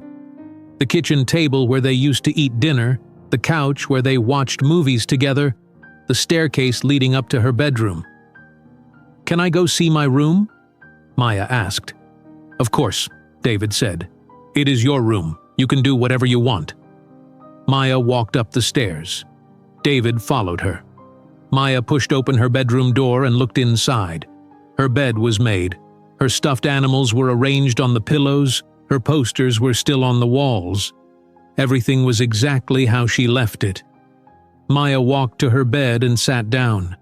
She picked up her favorite stuffed bear and hugged it. I missed this so much. David sat next to her. I came in here every night. I sat in this room and missed you. I promised myself I would bring you home no matter what it took. You kept your promise, Maya said. David put his arm around his daughter. I am going to make you pancakes now. You stay here and rest, get comfortable. This is your home, and you never have to leave it again unless you want to. Maya lay down on her bed and closed her eyes. She was exhausted. The emotional stress of the morning had drained all her energy. Within 5 minutes, she was asleep holding her stuffed bear. David went downstairs and started making pancakes. As he cooked, his phone rang again. It was his sister Claire calling from Maine. "David, Marcus just called me and told me what happened," Claire said. She was crying. "Is it true? Is Maya really okay?" "She is home, Claire," David said. "She is upstairs sleeping in her own bed. It is over." "I am driving down tomorrow," Claire said. "I need to see both of you. I need to hug that brave little girl." "She would love that," David said. David made a tall stack of pancakes. He put butter and syrup on them. He brought the plate upstairs to Maya's room. She was still sleeping. David sat in the chair next to her bed and watched her sleep peacefully. She looked so different from the scared, thin girl he had visited at Elena's apartment. She looked like his daughter again. After an hour, Maya woke up. She smelled the pancakes and smiled. "You made them." "I promised you pancakes," David said. "I always keep my promises." They ate pancakes together in Maya's bedroom. Maya ate 4 pancakes. It was more food than she had eaten in a single meal in months. David watched her eat and felt joy filling his chest. "Dad," Maya said between bites, "do I have to go back to school right away?" "No," David said. "You can take as much time as you need. We will figure everything out together." "I think I need help," Maya said quietly. "I think I need to talk to someone about what happened. Someone who is not you. Someone who can help me feel normal again." David was surprised by Maya's maturity. She was only 9 years old, but she understood she needed help. "That is a very smart thing to say. I will find you the best therapist in Boston, someone who specializes in helping children who have been through trauma." "Okay," Maya said. "Thank you, Dad." That evening, David made phone calls. He called his business partner Marcus. He called his sister Claire. He called Maya's teacher, Mrs. Johnson, to tell her Maya was safe. Everyone was overjoyed to hear the news. Then David called a therapist named Dr. Linda Foster. Marcus had recommended her. Dr. Foster specialized in helping children recover from abuse and trauma. Her office was in downtown Boston. David explained the situation to Dr. Foster on the phone. She listened carefully and did not interrupt. What Maya experienced was severe psychological abuse, Dr. Foster said when David finished. "She will need time and support to heal from this. I would like to see her twice a week for the first month. Then we can reduce to once a week as she improves." "Whatever she needs," David said. "Money is not an issue. I just want my daughter to be okay." "I have an opening tomorrow afternoon at 3 o'clock, Dr. Foster said. "Can you bring Maya then?" "Yes," David said. "We will be there." David hung up the phone, feeling hopeful for the first time in months. His daughter was home. Elena was in jail. The truth had won. Maya came downstairs wearing her favorite purple pajamas. She had found them in her dresser drawer. She looked more like herself already. "Can we watch a movie?" Maya asked. "We can watch anything you want," David said. They sat on the couch together under the purple blanket. David put on one of Maya's favorite movies. Halfway through the movie, Maya fell asleep with her head on David's shoulder. David did not move. He sat there holding his daughter, feeling grateful and relieved and happy. David did not wake Maya when the movie ended. He carefully picked her up and carried her upstairs to her bedroom. She was light in his arms, too light. Elena had not been feeding her enough, but that would change now. David would make sure Maya was healthy and happy again. He laid Maya gently on her bed and pulled the blanket over her. She stirred but did not wake up. David sat in the chair next to her bed. He was not going to leave her alone tonight. He wanted to be there if she woke up scared. At 2 in the morning, Maya started crying in her sleep. David immediately stood up and went to her side. "Maya, wake up," David said softly. He gently touched her shoulder. "You are having a bad dream. Wake up, sweetheart." Maya's eyes opened. She was breathing fast. Tears ran down her face. She looked around the dark room with panic in her eyes. "Where am I?" Maya asked. Her voice was shaking. "You are home," David said. "You are in your bedroom. You are safe. I am right here." Maya sat up and looked at her father. She was still confused from the nightmare. I dreamed I was back in Elena's apartment. I dreamed she locked me in the room again. David sat on the edge of the bed and hugged her. Elena is in jail. She cannot hurt you anymore. You are home with me. You are safe. Promise? Maya whispered. I promise, David said. Do you want me to turn on the light? Yes, please, Maya said. David turned on the small lamp on Maya's nightstand. The soft light filled the room. Maya looked around and saw her stuffed animals, her books, her posters. She remembered where she was. I'm sorry I woke you up, Maya said. You did not wake me up, David said. I have been sitting right here watching you sleep. I wanted to make sure you were okay. You do not have to do that, Maya said. You need to sleep too. I will sleep when I know you are okay, David said. Do you think you can go back to sleep now? Maya nodded. She lay back down and David tucked the blanket around her. Can you leave the light on? Of course, David said. He sat back in the chair. I will be right here all night. Maya closed her eyes. Within 10 minutes, she was asleep again. But 2 hours later, Maya woke up crying again. Another nightmare. David was there immediately, holding her hand and telling her she was safe. This happened 3 times that night. Each time, David comforted her and sat beside her until she fell back asleep. When morning came, David was exhausted, but he did not care. He had his daughter back. That was all that mattered. Maya came downstairs at 8 o'clock wearing her purple pajamas. David was in the kitchen making breakfast, eggs, toast, bacon, and orange juice. A real breakfast. Good morning, David said. How did you sleep? Not great, Maya admitted. I kept having bad dreams. That is normal after what you went through, David said. It will get better with time, and we are going to see Dr. Foster this afternoon. She will help you. Okay, Maya said. She sat at the kitchen table. David put a plate of food in front of her. Maya ate slowly. Her stomach had gotten used to small amounts of food. She could not eat as much as she wanted to. Take your time, David said. There is no rush. After breakfast, there was a knock on the door. David opened it and saw his sister Claire standing on the porch. Claire was 45 years old with blonde hair and blue eyes. She looked a lot like David. She was holding a bag of groceries and had tears in her eyes. Claire, David said. He hugged his sister. You drove all night. I could not wait until today, Claire said. I needed to see you both. Where is Maya? In the kitchen, David said. Claire walked into the kitchen and saw Maya sitting at the table. Claire started crying. She ran over and hugged Maya tightly. Oh, sweetheart, Claire said. I am so glad you are safe. I was so worried about you. Hi, Aunt Claire, Maya said. She hugged her aunt back. Claire pulled back and looked at Maya's face. You are so brave. What you did yesterday in that courtroom was incredible. Maya did not know what to say. She just nodded. David made coffee for himself and Claire. They sat at the kitchen table while Maya went upstairs to get dressed. Claire looked at her brother with concern.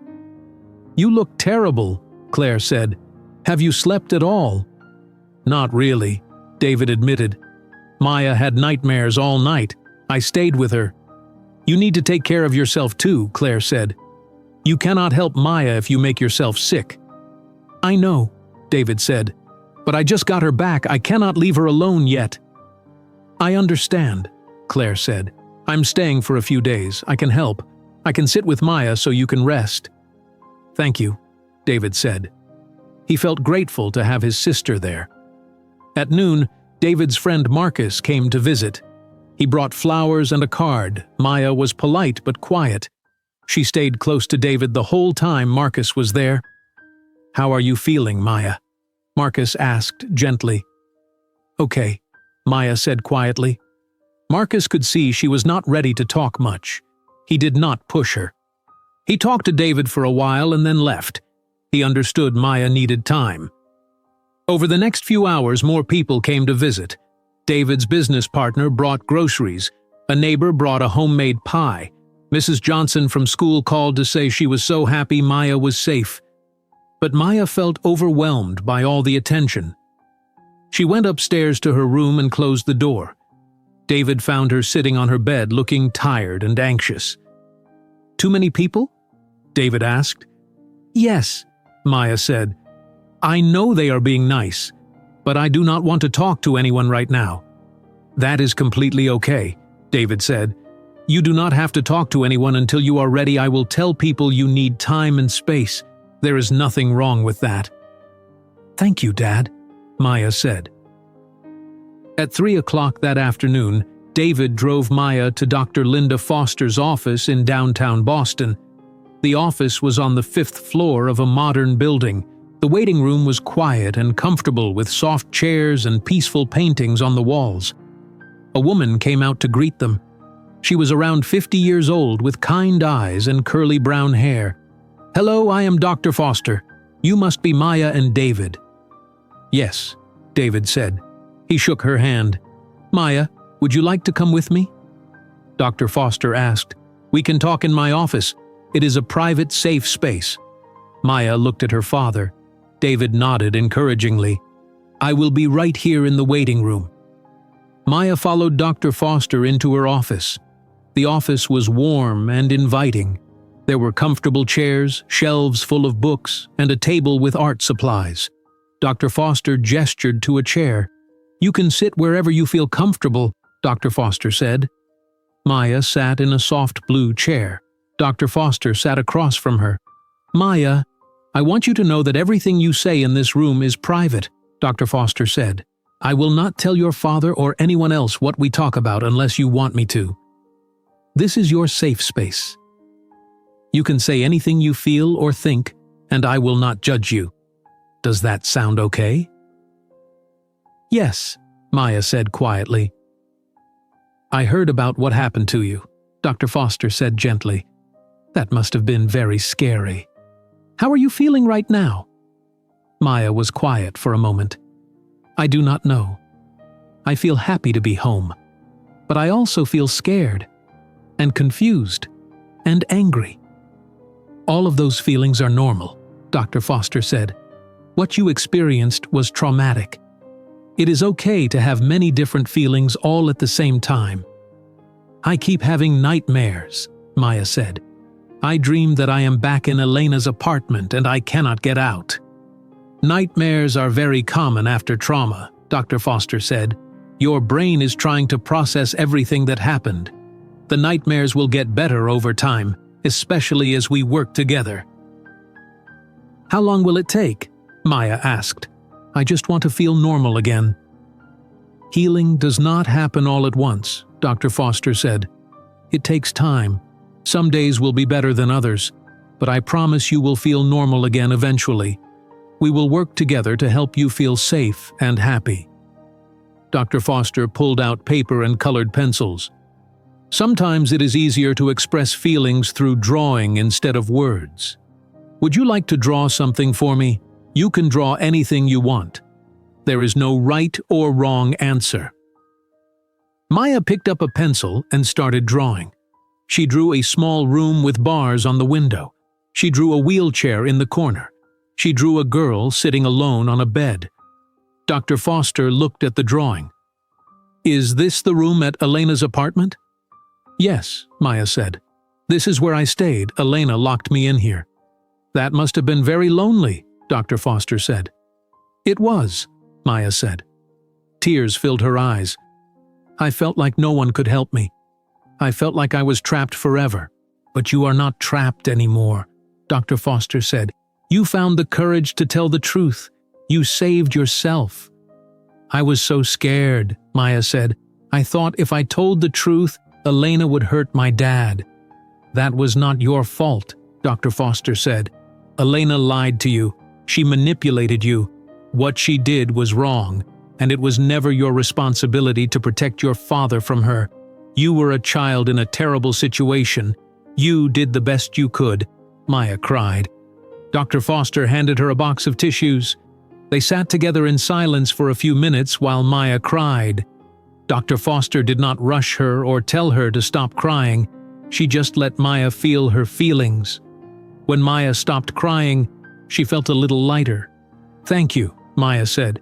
"You did good work today," Dr. Foster said. I am proud of you for being honest about your feelings.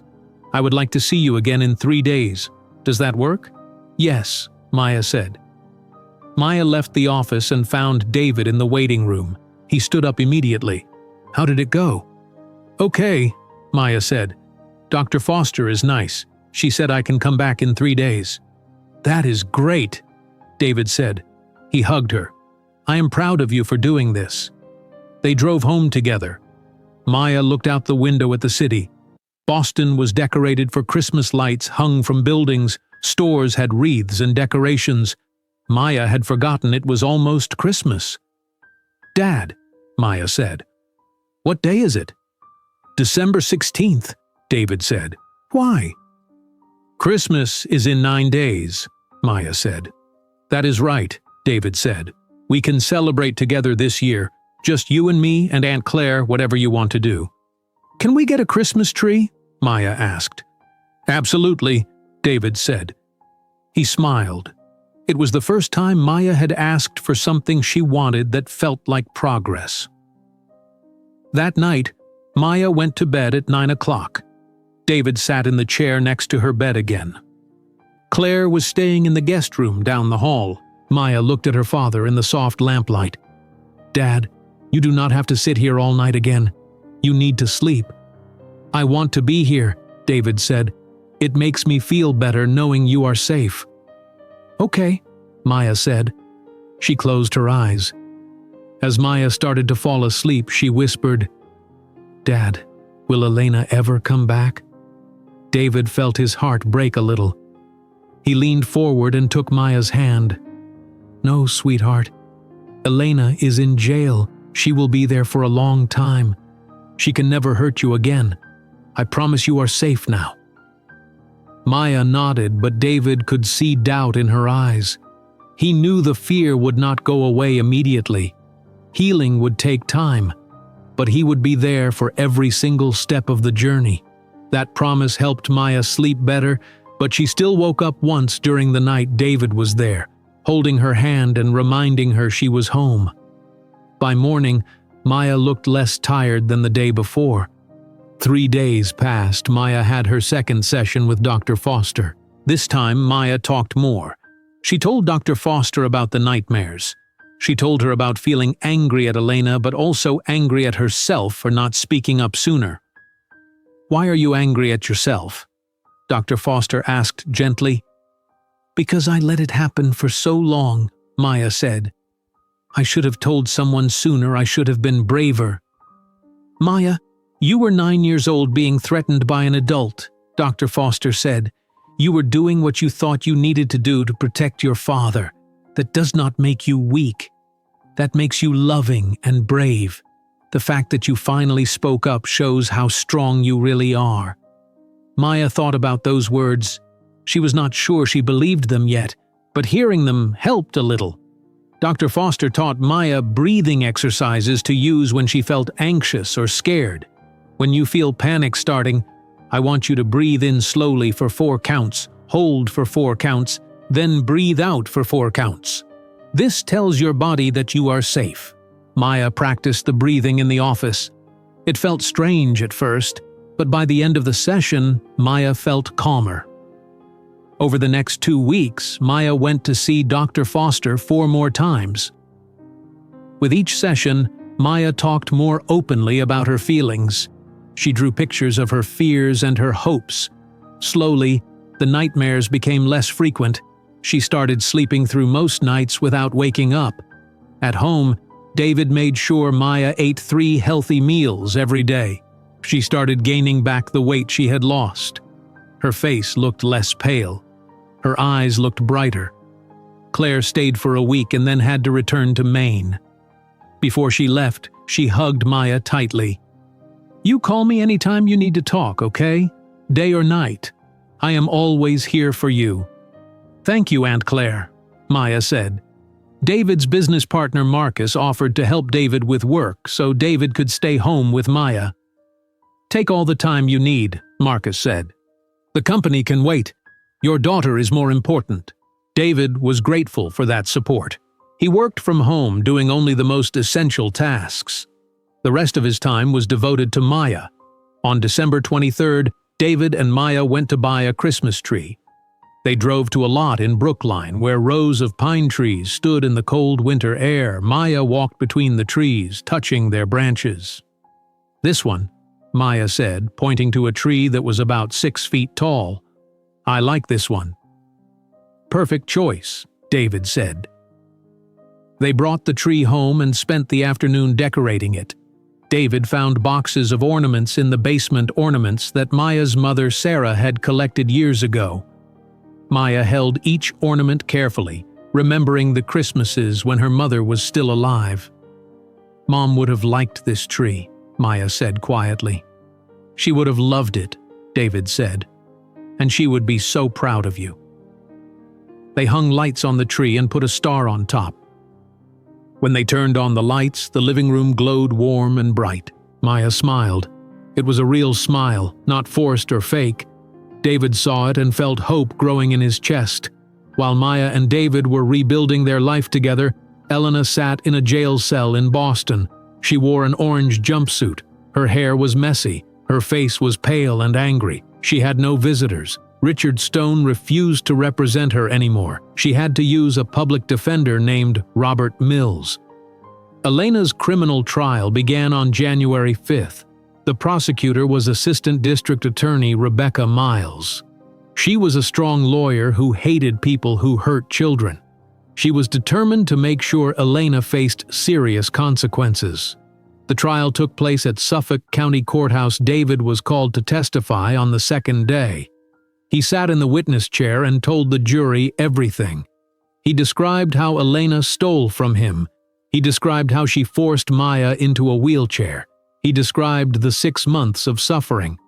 "Mr. Carter, how did this experience affect you?" Rebecca Miles asked. "It nearly destroyed me," David said. His voice was steady but emotional. "I thought I was going to lose my daughter forever. I felt helpless and hopeless. Elena knew exactly what she was doing. She used my love for Maya as a weapon against me."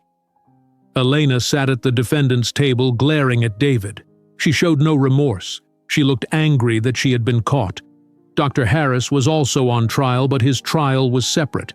He had already pleaded guilty to fraud and medical malpractice. He was waiting to be sentenced. On the third day of Elena's trial, Maya's recorded testimony from the family court hearing was played for the jury. The courtroom was silent as they listened to Maya describe what Elena had done. Several jury members wiped tears from their eyes.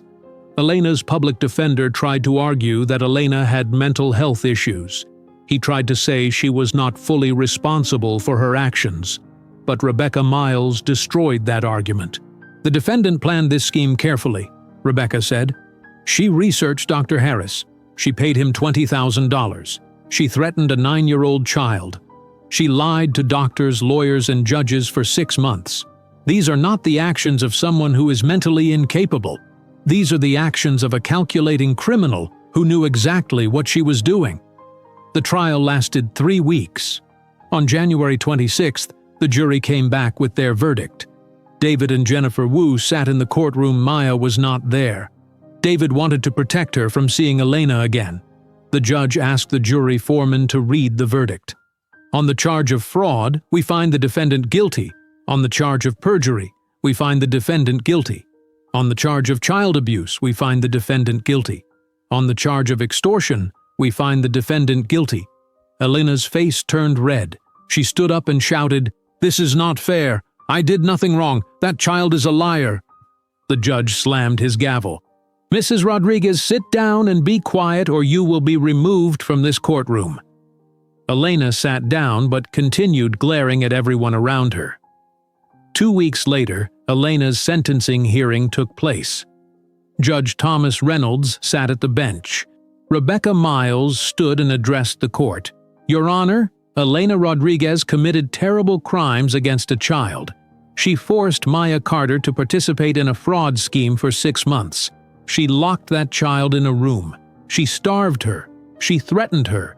She traumatized her. Elena Rodriguez deserves the maximum sentence allowed by law." Elena's public defender stood up. "Your Honor, My client has no prior criminal record. She is deeply sorry for what happened.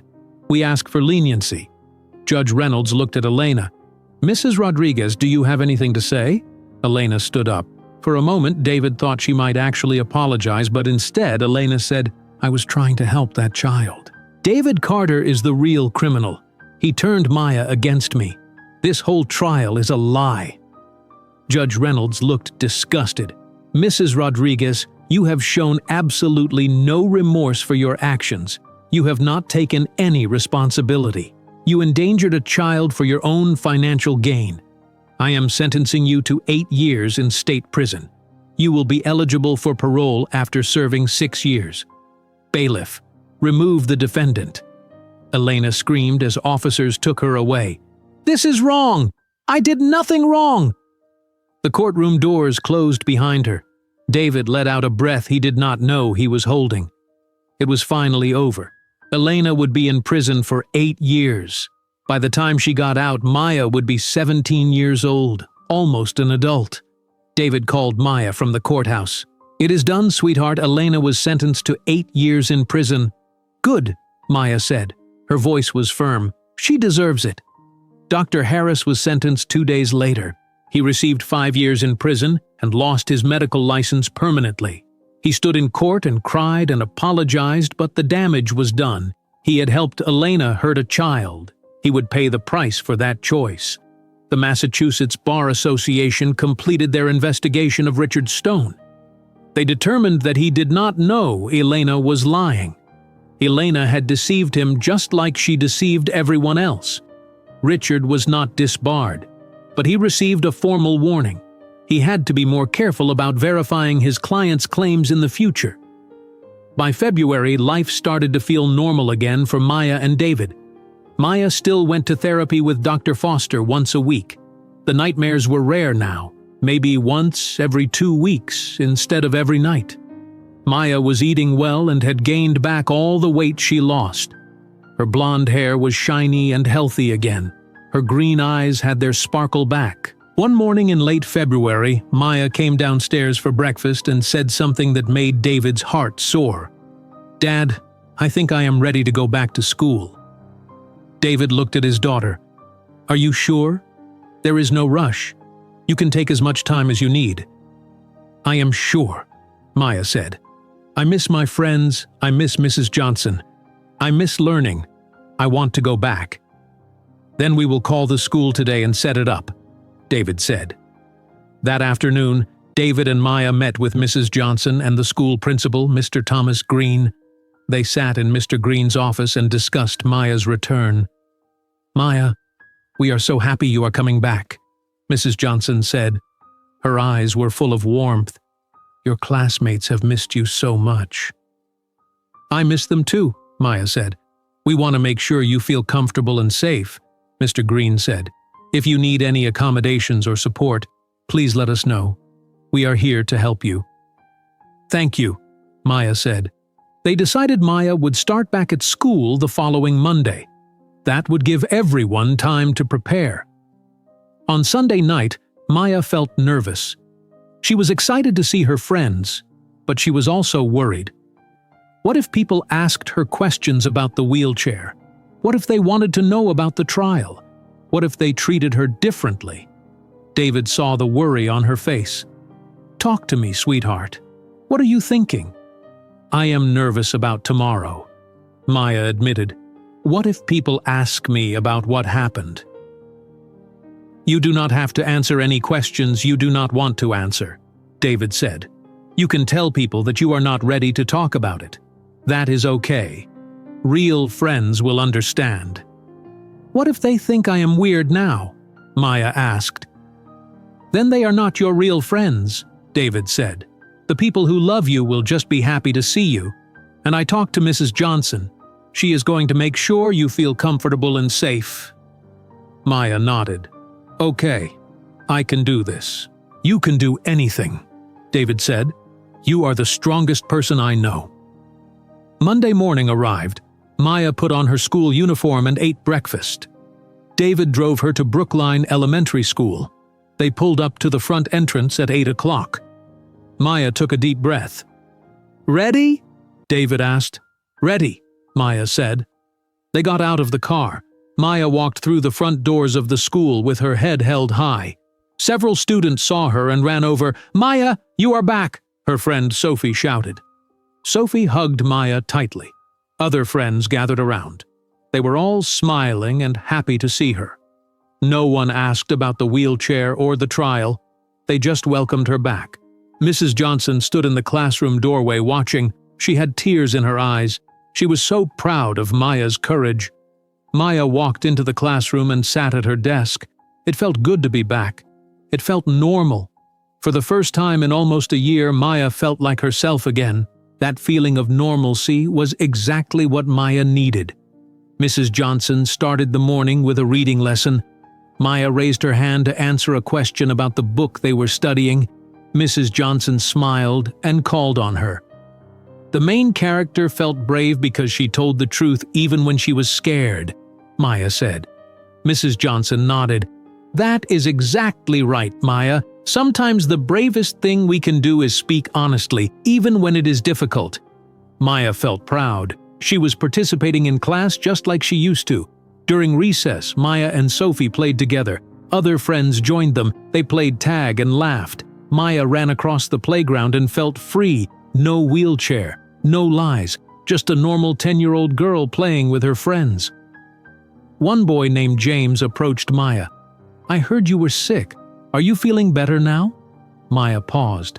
She decided to be honest, but simple. "I was not really sick. I was in a bad situation with my stepmother, but I am okay now. I am safe." "Oh," James said. He did not ask more questions. "Well, I am glad you are back."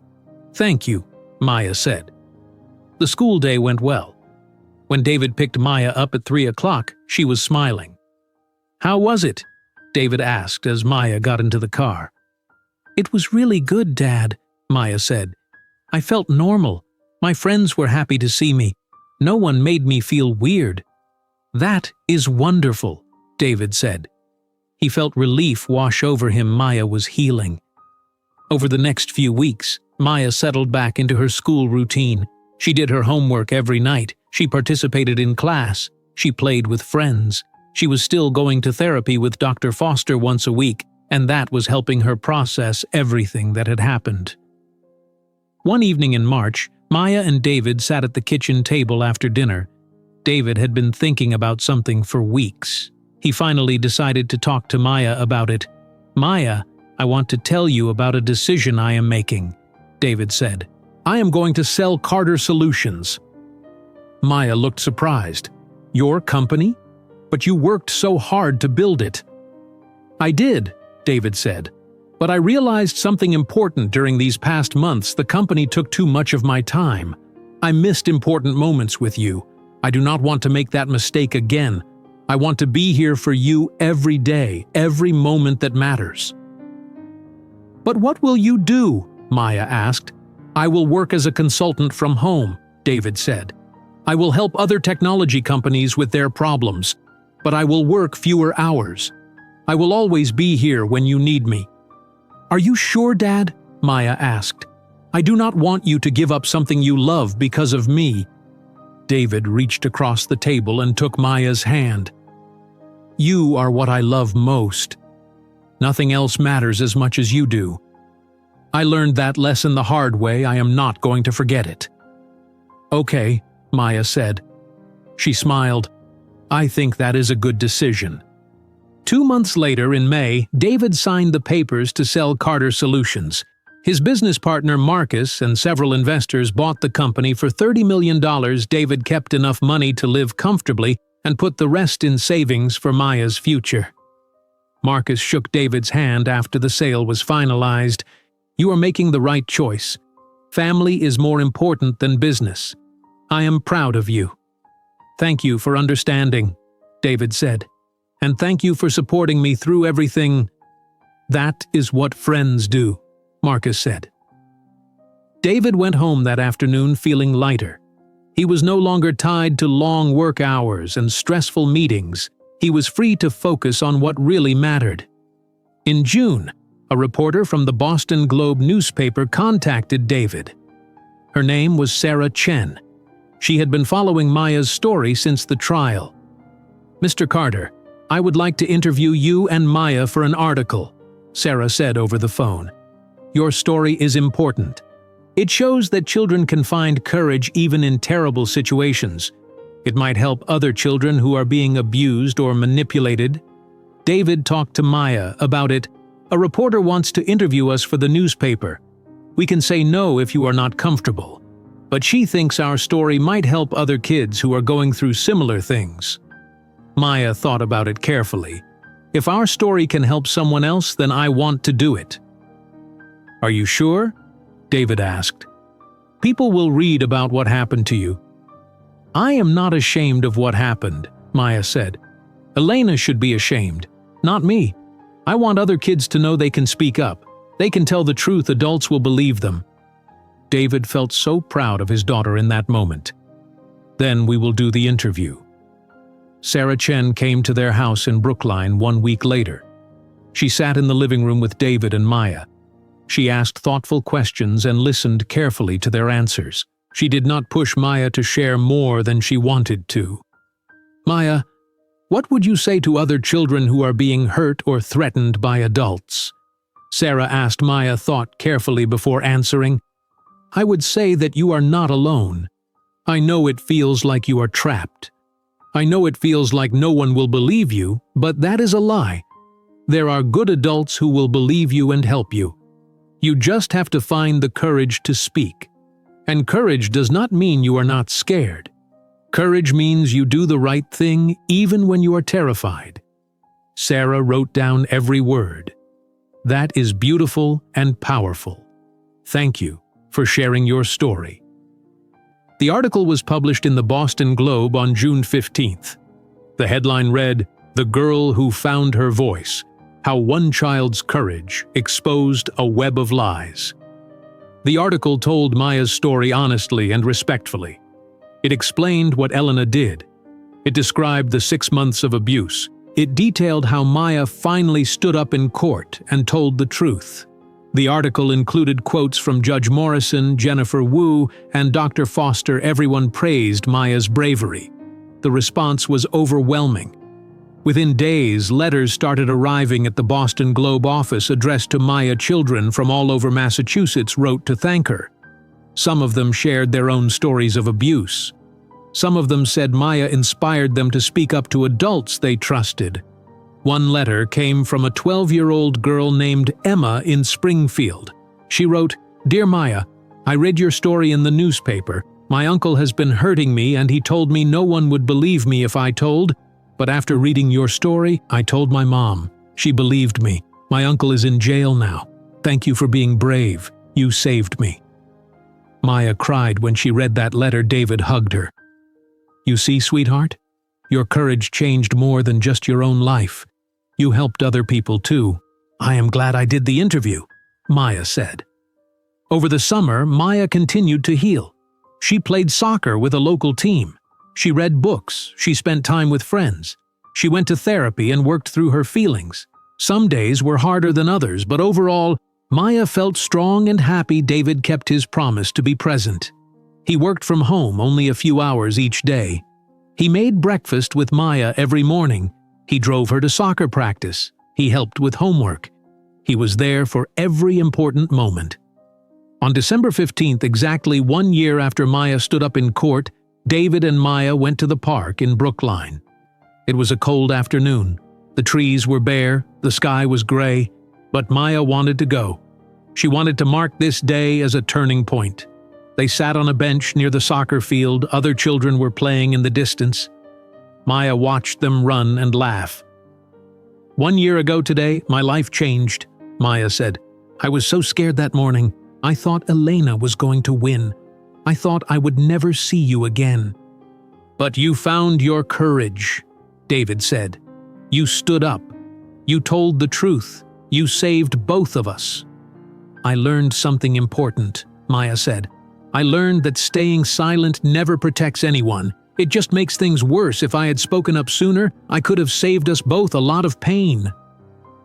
Maybe, David said, but you spoke up when you were ready. That is what matters. You cannot blame yourself for being scared. Elena was a dangerous person who manipulated you." Maya nodded. "Dr. Foster helped me understand that I am not angry at myself anymore." "I am proud of you," David said. "Every single day I am proud of you." They sat in comfortable silence for a moment, then Maya said, "Dad, do you think you will ever get married again?" David smiled. "Maybe someday, but only if I meet someone who truly loves both of us. Someone who is honest and kind. I will never ignore warning signs again. I learned my lesson." "Good," Maya said. "What about you?" David asked.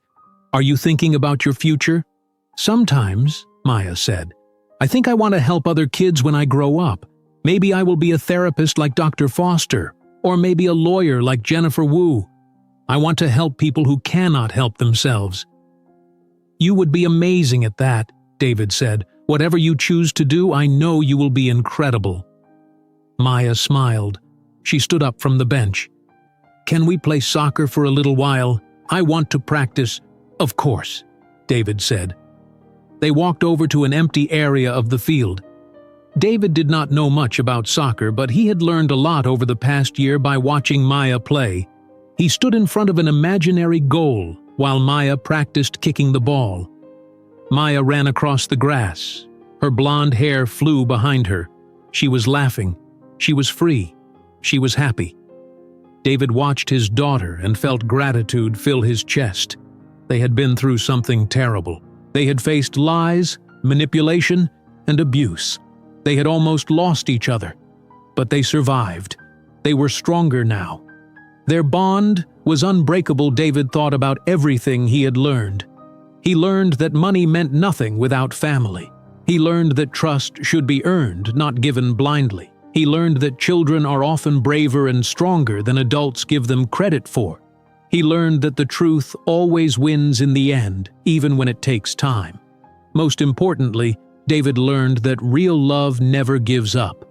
Even when things seemed hopeless, he never stopped fighting for Maya. And Maya never stopped loving him, even when she was too scared to speak. The sun began to set over the park. The sky turned orange and pink. Other families started leaving. David called out to Maya, "We should head home, sweetheart. It is getting cold." Maya kicked the ball one more time and then ran over to her father. They walked back to the car together. Maya put her hand in David's hand. It was a simple gesture, but it meant everything. As they drove home through the streets of Brookline, past houses decorated with Christmas lights, David thought about how different this December was from last December 1 year ago. He was sitting in a courtroom thinking he would lose his daughter forever. Now, Maya was safe and healthy, and sitting beside him, talking about her plans to try out for a travel soccer team in the spring. "Dad," Maya said as they pulled into their driveway, "thank you for never giving up on me." "I will never give up on you," David said. "Not ever. You are my whole world." They went inside their house.